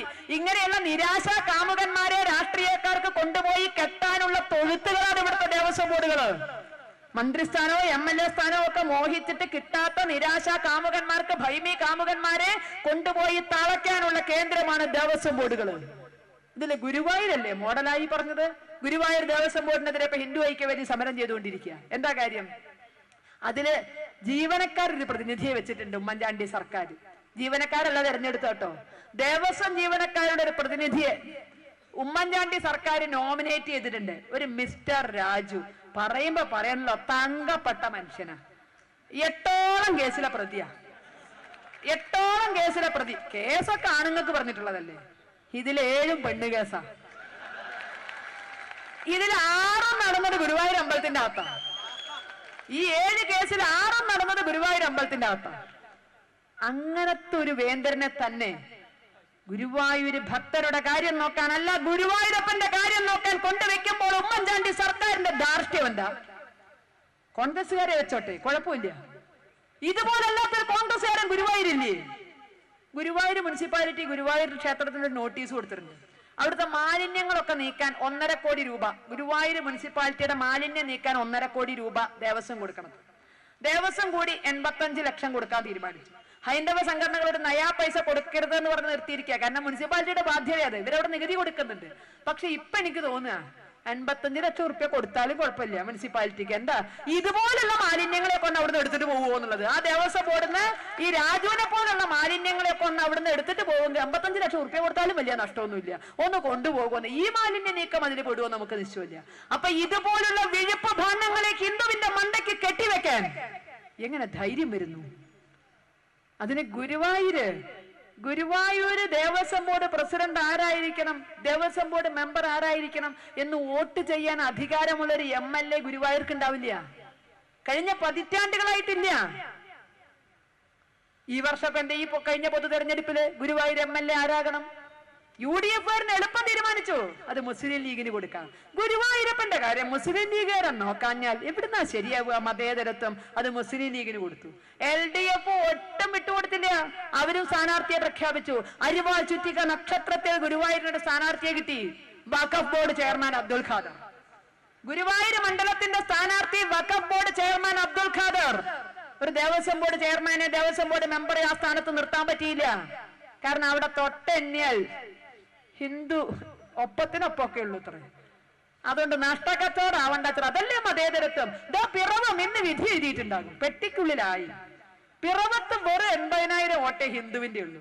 1,00,000 ചില്ലാനും വോട്ട് ആ ഹിന്ദുക്കളുടെ. 80,000 വോട്ടേ ഹിന്ദുവിനുള്ളൂ അവിടെ. 80,000 ഉണ്ടേ. പിറവത്ത് മുൻ മന്ത്രി ജേക്കബ് MLA മരിച്ച് നെഞ്ചി കുരിശി വെക്കുന്നതിന് മുമ്പ് സഭ ചെയ്തത് എന്താണെന്നറിയോ? പിറവത്തെ സ്ഥാനാർത്ഥി അങ്ങ് പ്രഖ്യാപിച്ചു. കോൺഗ്രസ് സ്ഥാനാർത്ഥിയെ സഭ പ്രഖ്യാപിച്ചു. അതെന്താ, സഭയ്ക്ക് തീറ എഴുതി കൊടുത്തിട്ടുണ്ടോ? പിറവ മണ്ഡലം സ്ഥാനാർത്ഥി അങ്ങ് കയറി പ്രഖ്യാപിച്ചു. അത് അനൂപ് ജേക്കബ്. വിട്ടുകൊടുക്കുക ഇടതുപക്ഷം, അവിടെ ഒരു ജേക്കബ്. ഇവിടെ ഒരു അനൂപ് ജേക്കബ്, അവിടെ ഒരു ജേക്കബ്. ഈ മത്സരത്തിനിടയിൽ ചെകുത്താനും കടലിനും പെട്ട് അവിടുത്തെ 80,000-ന് മറ്റൊരു തീരുമാനം എടുക്കാനുള്ള അവകാശമില്ല. പിന്നെ ആരാ ഭൂരിപക്ഷത്തെ? അവർക്കല്ലേ സ്ഥാനാർത്ഥിത്വം കൊടുക്കേണ്ടത്? അവരല്ലേ അവിടെ അതല്ലേ ജനാധിപത്യം. അവിടെ ഹിന്ദു ന്യൂനപക്ഷം 80,000 ഉള്ളൂ, മറ്റൊരു 1,00,000 ഉണ്ട്. അതുകൊണ്ട് ഹിന്ദുവിന് അവിടെ അവകാശമില്ല. ഇതാണ് സത്യമെങ്കിൽ ഈ ന്യായം എല്ലാവർക്കും ബാധകമാണോ? 80,000 വോട്ടർമാരുള്ള ഹിന്ദുവിന് അവിടെ ഒരു സ്ഥാനാർത്ഥിയെ പാടില്ല എന്ന് നിങ്ങൾ വിശ്വസിക്കുന്നുണ്ടെങ്കിൽ 56% ഹിന്ദു ഉള്ള കേരളത്തിൽ ഉമ്മൻചാണ്ടിക്ക് മുഖ്യമന്ത്രിയാകാം, AK ആന്റണിക്ക് മുഖ്യമന്ത്രിയാകാം, CH മുഹമ്മദ് കോയയ്ക്ക് മുഖ്യമന്ത്രിയാകാം. മതേതരത്വം കി ജയ്. പിറവത്ത്, ഗുരുവായൂര്, റാന്നിയില് അവിടെയൊന്നും നമ്മളൊരു ഹിന്ദു MLA പ്രതീക്ഷിക്കരുത്. അതുപോലുള്ള സ്ഥലങ്ങളിലൊന്നും നമ്മളൊരു ഹിന്ദു MLA പ്രതീക്ഷിക്കരുത്. അവിടെയൊക്കെ ആർക്കാണോ ഒരു തല കൂടുതലുള്ളത് അവരുടെ തന്നെ സ്ഥാനാർത്ഥി നിർബന്ധമാണ് എന്ന് 2 മുന്നണികളും തീരുമാനിക്കുമ്പോൾ കേരള രാഷ്ട്രീയത്തിന്റെ മതേതരത്വം കണ്ട് ചടച്ചിട്ടാണ് നമ്മൾ ഇങ്ങനെ ഒരു തീരുമാനത്തിലെത്തുന്നത്. അല്ല, വീണ്ടും ഇതൊക്കെയാകുമ്പോഴും ശാന്തി മന്ത്രം ഓതിക്കൊണ്ട് ലോക സമസ്ത സുഖിനോ ഭവന്തു എന്ന് പറഞ്ഞുകൊണ്ട് അകത്തളങ്ങളിൽ നെടുവേർപ്പിട്ട് കഴിയുന്ന വലിയ ഹിന്ദു സമാജം എവിടെ ഉണ്ടായിരുന്നു. പക്ഷെ ഇനി അതുണ്ടാകില്ല. ഇനി ഒരു നിമിഷം പോലും അത്തരത്തിൽ പറഞ്ഞ അകത്ത് ചടച്ചുകൂടി ഇതൊക്കെ തങ്ങളുടെ വിധിയാണെന്ന് കരുതുന്ന ഒരു ഹിന്ദു സമാജം ഇനി ഒരു സെക്കൻഡ്, ഒരു മിനിറ്റ് കേരളത്തിൽ ഉണ്ടായില്ല. ഇനി എങ്ങട്ടാ ക്ഷമിക്കണത്? ആറ്റുകാല് ഭക്തി ആദരപൂർവം പൊങ്കാലയർപ്പിച്ച ലക്ഷക്കണക്കിന് അമ്മമാർക്കെതിരെ കേസെടുത്തിരിക്കുന്നു. ആ കേസ് പിൻവലിച്ചില്ലേ? പിന്നെ 1 മണിക്കൂർ കേസിന്റെ ആയുസ് 1 മണിക്കൂർ. വാർത്താ പ്രാധാന്യം മുറ്റി നിൽക്കുന്ന സമയത്ത് കേസെടുക്കുന്നു. ഉമ്മൻചാണ്ടി പറയുന്നു ഞാൻ അറിഞ്ഞില്ല. ബ്രഹ്മാവ് അറിയാതെയാണോ ആയുസ് നിശ്ചയിക്കുന്നത്? ആഭ്യന്തര വകുപ്പ് കയ്യാളെന്ന ഉമ്മൻചാണ്ടി അറിയാതെ എങ്ങനെ ഒരു DCPക്ക് ഇത്തരത്തിൽ കേസ് ചാർജ് ചെയ്യാൻ സാധിച്ചു? ഇതെന്താ വെള്ളരിക്കാപ്പട്ടണോ? അപ്പൊ ഉമ്മൻചാണ്ടി അറിഞ്ഞില്ല. എല്ലാവരും അറിഞ്ഞു കളിച്ചു. വാർത്താ മാധ്യമങ്ങളിൽ നിറഞ്ഞു. ലക്ഷക്കണക്കിന് അമ്മമാർക്കെതിരെ കേസ്. ഇത് ആസൂത്രിതമായ ഗൂഢാലോചനയാണ്. നമുക്കറിയാം, അങ്ങനെ കേസെടുത്ത ഒരാളെ അറസ്റ്റ് ചെയ്യില്ല, ഒരാളെ ശിക്ഷിക്കില്ല. പിന്നെ എന്തിനായിരുന്നു ആ കേസ്? ലക്ഷക്കണക്കിന് അമ്മമാർക്കെതിരെ ആ കേസ് എന്തിനായിരുന്നു? ഒറ്റ ഉദ്ദേശമേ ഉള്ളൂ. ഹിന്ദു സ്ത്രീകൾ പൊതുവെ സമാധാന പ്രിയരാണ്. അതുകൊണ്ട് തന്നെ ഈ കേസിന്റെയും കൂട്ടത്തിന്റെയും വാർത്ത പരന്നാൽ അടുത്ത വർഷം അങ്ങോട്ട് പോണത് കുറയണം. അടുത്ത വർഷം അവര് പൊങ്കാലിൽ എന്തിനാ വെറുതെ പോയിട്ട് കേസ്? ഇപ്പൊ കണ്ടോ, ഉമ്മൻചാണ്ടിക്ക് അത് തോന്നിയോണ്ട്, നമ്മളോടൊരു അടുപ്പം തോന്നിയോണ്ട് ആ കേസ് പിൻവലിക്കാൻ തോന്നി. അടുത്ത കൊല്ലത്തെ മുഖ്യമന്ത്രിക്ക് തോന്നിയില്ലെങ്കിൽ നമ്മൾ കോടതി കയറി ഇറങ്ങണ്ടേ? അതുകൊണ്ട് ആറ്റുകാലമ്മേ പൊറുക്കണം, ഞങ്ങൾ ആ വഴിക്ക് ഇല്ല എന്നെങ്ങാം 10 എന്തോ തീരുമാനിച്ച് അവര് രക്ഷപ്പെട്ടു. ആസൂത്രിതമായ ഗൂഢാലോചനയാണ്. തിരുവനന്തപുരം, കൊല്ലം ജില്ലകളിലെ മതം മാറ്റക്കാരുടെ കച്ചവടം തടയുന്നതിൽ ആറ്റുകാലമ്മയ്ക്ക് വളരെ വലിയ പങ്കുണ്ട്. ഈ പൊങ്കാല സമർപ്പിച്ചവര് അവർക്ക് എന്ത് തന്നെ കൊണ്ടു കൊടുത്താലും ലക്ഷങ്ങളും കോടികളും പള്ളി ഒരുക്കിയാലും ഇതിൽ ഒരാളെ പോലും മതം മാറ്റാൻ കഴിയുന്നില്ല. അതുകൊണ്ട് തന്നെ ആസൂത്രിതമായ ഗൂഢാലോചന ഇതിന്റെ പുറകിലുണ്ട്. ഇവിടെ മാത്രമല്ല, ശബരിമലയ്ക്കെതിരെ നടന്നില്ലേ ഈ വർഷം? ഇപ്പൊ മുല്ലപ്പെരിയാർ പൊട്ടുവോ? എന്താ മുല്ലപ്പെരിയാർ? ടീച്ചർക്കും അല്ല വട്ടുമുണ്ട്, അതൊക്കെ കഴിഞ്ഞില്ലേ? മുല്ലപ്പെരിയാർ ഇപ്പൊ ചോദിക്കേ പൊട്ടുവോന്ന്? എന്തായിരുന്നു ഇവിടെ ചില നേതാക്കൾ കാട്ടിക്കൂട്ടിയിരുന്നത്? ദേ ഇപ്പൊ പൊട്ടും അല്ലേ? എല്ലാവരും എന്റെ 4 കൂടെ വന്നു നിൽക്കേരെ പൊട്ടണോ മുല്ലപ്പെരിയാർ എന്ന് പറഞ്ഞൊരു മന്ത്രിയായിരുന്നു ഇവിടെ കൂകി വിളിച്ചത് എന്ന് മണ്ഡലക്കാലം തുടങ്ങുമ്പോൾ ഉൾവിളിയുമായി ഇറങ്ങി സ്കൂളുകളിൽ കുട്ടികൾ കത്തയക്കണോ, അങ്ങനെ ചെയ്യണോ, ആകെ മുല്ലപ്പെരിയാർ. ഇപ്പൊ പുതിയ ഡാം കെട്ടിയോ? പഴയത് പൊട്ടിയോ? അറിയില്ലേ? ഇപ്പൊ ഒരു വാർത്തയില്ല. ആട് കടന്നോർത്ത് പൂടയും കൂടിയില്ല. ആട് കടന്നോർത്ത് പൂടയില്ല. നമുക്കറിയാം മുല്ലപ്പെരിയാർ വിഷയമാണ്. അത് പൊട്ടിയാൽ കേരളത്തിലെ 4 ജില്ലയിലുള്ളവർ വെള്ളം കുടിച്ചു ചാവും. തമിഴ്നാട്ടിലെ 4 ജില്ലയിലുള്ളവർ വെള്ളം കുടിക്കാണ്ടി ചാവും. 8 ജില്ലക്കാരെ ബാധിക്കണ പ്രശ്നം. എന്നിട്ട് എന്തുകൊണ്ട് ഇത് പരിഹരിച്ചില്ല? കഴിഞ്ഞ 10-40 കൊല്ലത്തെ പത്രങ്ങൾ ആർക്കൈവ്സിൽ ഉണ്ടെങ്കിൽ പത്രം ഓഫീസുകളിൽ പോയി നോക്കുക നിങ്ങൾ. എല്ലാ വർഷവും മുല്ലപ്പെരിയാർ വിഷയമാവുക മണ്ഡലകാലത്താണ്. മകരവിളക്ക് കഴിഞ്ഞാൽ കഴിഞ്ഞു. കാരണം തമിഴ്നാടിനെ ക്രിസ്തുവിന്റെ നാടാക്കി മാറ്റാൻ മിഷനറിമാർ കോടികളാണ് തമിഴ്നാട്ടിലേക്ക് ഒഴുക്കണത്. ഒരു പരിധിവരെ വിജയിക്കാനും സാധിച്ചിരുന്നു. പക്ഷേ അയ്യപ്പ ആരാധനയുടെ പ്രചാരത്തോട് കൂടിയിട്ട് അരി കൊണ്ടു കൊടുത്ത പാവങ്ങൾ മേടിക്കും. കുരിശ് തൂക്കാൻ പറഞ്ഞാൽ കഴുത്തിൽ കുരിശ് തൂക്കും. കാരണം അരി തന്നാൻ പറഞ്ഞത് കേൾക്കണ്ടേ? കുരിശൊക്കെ തൂക്കും, സംഗതി ശരിയാ. പക്ഷെ മണ്ഡലക്കാലം ആയാൽ അവൻ ഇത് പറിച്ചൊരു ഏറ് പറഞ്ഞൊരു മുദ്രയെടുത്ത് സ്വാമിയേ ശരണമയ്യപ്പ എന്നും പറഞ്ഞ അവനൊരൊറ്റ കയറ്റോ. അവിടെ പള്ളിക്കാര് മേപ്പെട്ടൊക്കെ ഒഴുക്കിയ കാശൊക്കെ വെറുതെ പോയി. മണ്ഡലക്കാലമായ അവൻ വീണ്ടും പഴയപടി അവൻ മുദ്രയും തലത്തിലിട്ട് അവനങ്ങ് പോവുക. ഇത് തടയാൻ സംസ്ഥാനങ്ങൾ തമ്മിലുള്ള ശത്രുതയല്ലാതെ മറ്റൊരു വഴിയില്ല എന്ന തിരിച്ചറിവാണ് മുല്ലപ്പെരിയാർ വർഷങ്ങളായി ഈ മണ്ഡലകാലത്ത് തന്നെ ഉയർത്തിക്കൊണ്ടുവരുന്നത്. ഈ വർഷം അത് വിളഞ്ഞു. തമിഴ്നാട്ടിലെ ആയിരക്കണക്കിന് അയ്യപ്പന്മാര് അവിടെയുള്ള അയ്യപ്പ ക്ഷേത്രങ്ങളിൽ വെച്ച് മാലയഴിച്ച് ശബരിമലയിലേക്ക് വന്നില്ല. ഉദ്ദേശം നടന്നു. മകരവിളക്കിനെ വിവാദമാക്കി നോക്കി. അയ്യപ്പൻ കത്തിക്കണോ, ആദിവാസി കത്തിക്കണോ അല്ലെ? ആവശ്യമില്ലാത്ത അനാവശ്യമായ വിവാദങ്ങള്. ശബരിമലയിലേക്ക് ഭക്തജനങ്ങൾ വരുന്നതിനെ തടയുക എന്നതിനപ്പുറം മറ്റൊരു പ്രശ്നവും ഇവിടെ ഉണ്ടായിരുന്നില്ല. അതിന്റെ പേരിൽ മറ്റൊരു വിഷയവും ഇല്ല. അപ്പൊ അത് തന്നെയാണ് ആറ്റുകാല പൊങ്കാലയ്ക്കുള്ളത്. നമ്മൾ അറിയുന്നതിൽ വലിയ ഗൂഢാലോചനയുണ്ട്. ഉമ്മൻചാണ്ടിക്ക് അതിനനുകൂലമായി അല്ലാതെ നിൽക്കാൻ സാധിക്കുമോ? കാരണം പള്ളി പറയുന്നതിനപ്പുറം ഉമ്മൻചാണ്ടി മുള്ളില്ല, നമുക്കറിയാം. അതിനപ്പുറം നിൽക്കില്ല. ആർക്കാ ഇവിടെ നിൽക്കാൻ സാധിക്കുക? ഇവിടുന്ന് കർദിനാള് പട്ടം കെട്ടം കെട്ടി ഒരുങ്ങിപ്പോയ മാറാലഞ്ചേരി ഇറ്റലി ചെന്നപ്പോ ഇറ്റലിക്കാരനായി, റോമ ചെന്നപ്പോ അങ്ങ് റോമാക്കാരനായി. നമ്മുടെ പാവപ്പെട്ട 2 മുക്കുവരെ വെടിവെച്ചിട്ട ഇറ്റാലിയൻ നാവികർക്ക് വേണ്ടിയിട്ട് അവിടെ നിന്ന് ഗർജിച്ചു അദ്ദേഹം. ഞാൻ കത്തോലിക്ക മന്ത്രിമാരോട് പറഞ്ഞിട്ടുണ്ട് കേസ് ഒതുക്കി തീർക്കാൻ. അവിടുത്തെ ഔദ്യോഗിക ഏജൻസിയോട് പറയാ, ഞാൻ അങ്ങനെ ഒരു മന്ത്രി ഉണ്ട്, കത്തോലിക്ക മന്ത്രി എന്ന് പറഞ്ഞിട്ട്. ആരോഗ്യമന്ത്രി ഉണ്ട്, വിദ്യാഭ്യാസ മന്ത്രി ഉണ്ട്, ഈ കത്തോലിക്ക മന്ത്രി കൊണ്ടൊരു മന്ത്രി ഉണ്ട്. എനിക്കറിയില്ല. കത്തോലിക്ക മന്ത്രിമാരോട് ഞാൻ പറഞ്ഞിട്ടുണ്ട് പ്രശ്നം പരിഹരിക്കാൻ നാവികരെ വെറുതെ വിടണമെന്ന്. റോമിൽ നിന്ന് അദ്ദേഹം അവിടുത്തെ ഔദ്യോഗിക വാർത്താ ഏജൻസിക്ക് കൊടുത്ത അഭിമുഖമായിരുന്നു.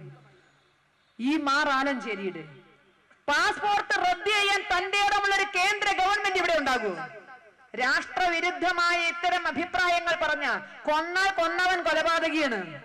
അവൻ ഇന്നിവിടെ ഇറ്റാലിക്കാരനായിട്ട് രാജകീയമായിട്ട് അവൻ ഗസ്റ്റ് ഹൗസിലാണ് താമസിക്കുന്നത്. 2 മുക്കുവരെ വെടിവെച്ചിട്ട ഇറ്റാലിയൻ നാവികര് ഗസ്റ്റ് ഹൗസില് AC ഇട്ട് 5 നക്ഷത്ര സൗകര്യത്തിലാ ജീവിക്കണത്. കാരണം മദാമ്മ പറഞ്ഞ അതിന്റെ അപ്പുറം ഉണ്ടോ?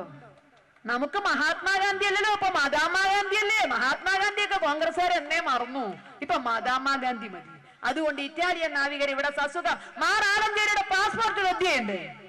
മാറാലഞ്ചേരിക്ക് മാത്രമല്ല, എല്ലാ ആലഞ്ചേരിമാർക്കും 2 പാസ്പോർട്ട് ഉണ്ട്. എല്ലാ കത്തോലിക്ക ബിഷപ്പുമാർക്കും 2 പാസ്പോർട്ട് ഉണ്ട്. ഞാനും നിങ്ങളെ 2 പാസ്പോർട്ട് വെച്ചാ ജയിലില്ല. 2 പാസ്പോർട്ട്, ഒന്ന് ഇന്ത്യൻ പാസ്പോർട്ട്, ഒന്ന് വത്തിക്കാൻ പാസ്പോർട്ട്. 2 രാജ്യത്തിലെ പൗരന്മാരാ അവര്. ഇവിടുത്തെ സ്വത്ത് കടത്തുക എന്നുള്ളതിനെ കവിഞ്ഞ് മറ്റൊരു ലക്ഷ്യം ഉണ്ടോ എന്നുള്ളതിനൊക്കെ പറ്റി കാര്യമായി ചിന്തിക്കേണ്ടതാ. ഈ മരിച്ചവരും ക്രിസ്ത്യാനികളാ. മതം മാറ്റിയെടുത്തതാ പാവങ്ങളെ. ഹിന്ദുക്കളായിരുന്ന കടൽ തീരെ മുഴുവൻ മതം മാറ്റിയെടുത്തതാ. എന്നിട്ട് അവരെ തള്ളി പറയുമ്പോൾ ഇനിയെങ്കിലും ആ പാവപ്പെട്ട മുക്കുവന്മാർക്ക് സ്വധർമ്മത്തിലേക്ക് തിരിച്ചു വരാനുള്ള അവസരം ഒരുക്കി കൊടുക്കുകയാണ് ഇവിടുത്തെ കത്തോലിക്ക സഭയൊക്കെ വേണ്ടത്. അവരെ വേണ്ട, വത്തിക്കാൻകാരെ മതിയെങ്കിൽ, ഇറ്റലിക്കാരെ മതിയെങ്കിൽ.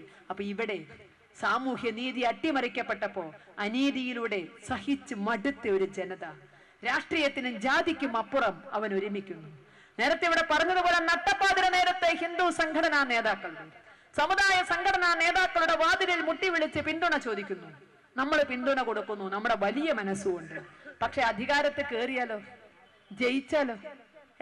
ഞാൻ നായരല്ല, ഞാൻ ഈഴവനല്ല, ഞാൻ വിശ്വകർമ്മജനല്ല, ഞാൻ ഹരിജനല്ല, ഞാൻ മതേതരനാണ്. അപ്പോഴാണ് നമ്മൾ വഞ്ചിക്കപ്പെട്ടു പറയാം. അല്ലെങ്കിലും ഈ പാതിര നേരത്തെ ബന്ധങ്ങൾക്ക് അത്രയ്ക്കേ ആയുസുള്ളൂ. അതിന് മറ്റേ പാരമ്പര്യ സ്വത്തൊന്നും കിട്ടില്ല. അപ്പൊ നമുക്ക് പാതിര നേരത്തെ ബന്ധങ്ങൾ വേണ്ട. നമ്മുടെ മുന്നിലേക്ക് മുൻവഴിയിലൂടെ വരട്ടെ. മുൻവാതിലിൽ മുട്ടട്ടെ, പിന്തുണ ചോദിക്കട്ടെ. ആർക്കെങ്കിലും ഉള്ള സ്ഥാനമാനങ്ങൾക്ക് കരുതിയല്ല, ഈ സമാജത്തിന്റെ സർവ്വ പ്രശ്നങ്ങളും പരിഹരിപ്പിക്കാൻ നമുക്ക് കഴിയും. അന്യന്റെ ഒന്നും പിടിച്ചെടുക്കണ്ട, പക്ഷെ നമുക്കുള്ളത് നഷ്ടപ്പെടാതെ നോക്കണം. Sachar commission report, Ranganathan Mishra commission report എല്ലാ ജാതിക്കാരുടെയും ശവപ്പെട്ടിയിൽ അടിക്കുന്ന അവസാനത്തെ ആണിയാണ്. മുന്നോക്കമെന്നോ പിന്നോക്കമെന്നോ ഒന്നും അവിടെ ഭേദമില്ല. ആ നിർദ്ദേശപ്രകാരം അവിടെ കേരളത്തിലടക്കം കുടുംബശ്രീ യൂണിറ്റുകൾക്ക് 75,000 രൂപ പാസ്സായിട്ടുണ്ട്. ഒരു കുടുംബശ്രീ യൂണിറ്റിന് 75,000 രൂപ. അതിലുള്ള കുടുംബശ്രീയിലെ അമ്മമാരൊന്നും സന്തോഷിക്കാൻ വരട്ടെ, നിങ്ങളുടെ ഒന്നും കുടുംബശ്രീക്ക് കിട്ടില്ല. അതിനൊരു മാനദണ്ഡമുണ്ട്. ആ കുടുംബശ്രീയിലെ ന്യൂനപക്ഷങ്ങൾ ഭൂരിപക്ഷമാകണത്രേ. ക്രിസ്ത്യാനിയോ മുസ്ലിമോ കൂടുതലുണ്ടെങ്കിൽ 75,000 രൂപ കിട്ടും. 75,000 രൂപ നിങ്ങൾക്ക് വേണോ?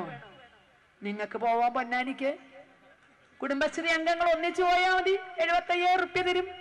സാധ്യമാണോ? സാധ്യമല്ലെങ്കിൽ പ്രതികരിക്കുക, പ്രതിഷേധിക്കുക. ഏപ്രിൽ 1-ാം തീയതി ചെറിയ കാര്യം തൊട്ട് നോക്കുക.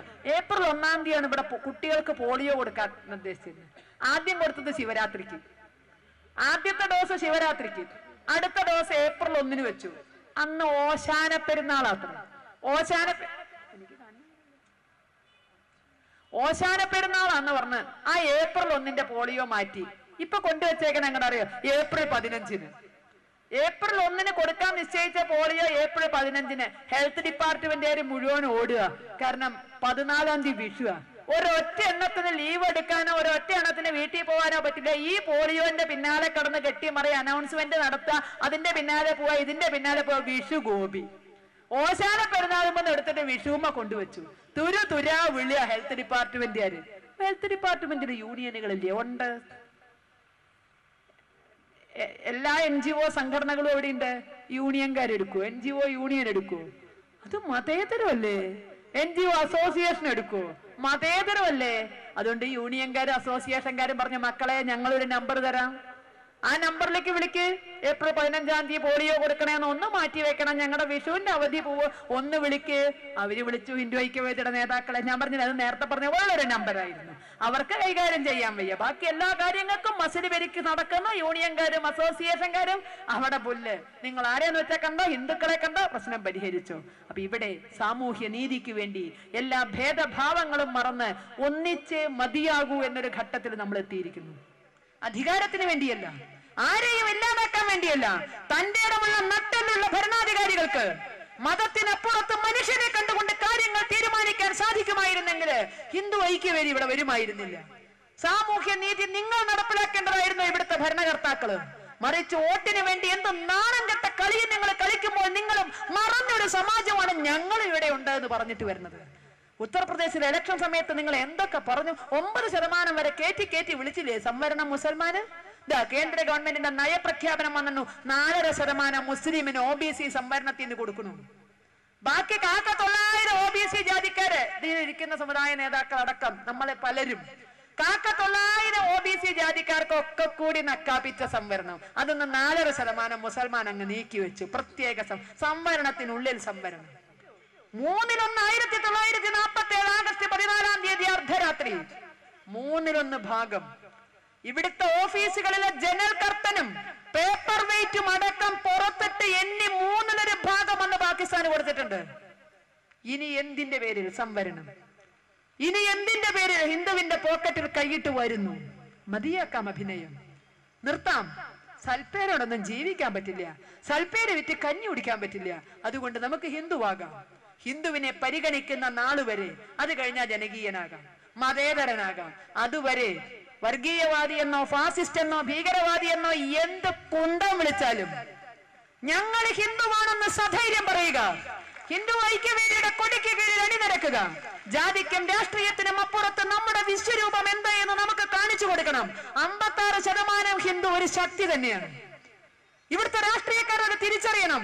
വോട്ട് ചെയ്യാനുള്ള കൈകൾ നമ്മളിൽ ഉണ്ട് എന്നുള്ളത്, അതിന്റെ പിന്നിലൊരു മനസ്സുണ്ട് എന്നുള്ളത്, ആ മനസ്സിനെ നിയന്ത്രിക്കുന്ന ഒരു ബുദ്ധി ഉണ്ട് എന്നുള്ളത് തിരിച്ചറിയാൻ ഇവിടുത്തെ രാഷ്ട്രീയക്കാരൻ ഇനിയും വൈകാതിരിക്കാൻ ഇതുപോലുള്ള സംഗമങ്ങൾ നിമിത്തമാകട്ടെ എന്ന് ആശംസിച്ചുകൊണ്ട് ഹിന്ദുവിനെതിരെയുള്ള ഒരു വെല്ലുവിളിയും ചോദ്യം ചെയ്യപ്പെടാതെ പോകരുത് എന്ന് നമ്മുടെ തൃതീയ സർസംഘചാലകായിരുന്ന പൂജനീയ ദേവറസ്ജിയുടെ വാക്കുകള് നമ്മുടെ മനസ്സിൽ നിന്നുകൊണ്ട് ഒരു ഹിന്ദുവിന്റെയും ഒരു പ്രശ്നവും ഹൈന്ദവ വിഷയവും ചോദ്യം ചെയ്യപ്പെടാതെ പോകില്ല എന്ന് ഉറപ്പിക്കാൻ വേണ്ടി നമുക്ക് സംഘടിക്കാം.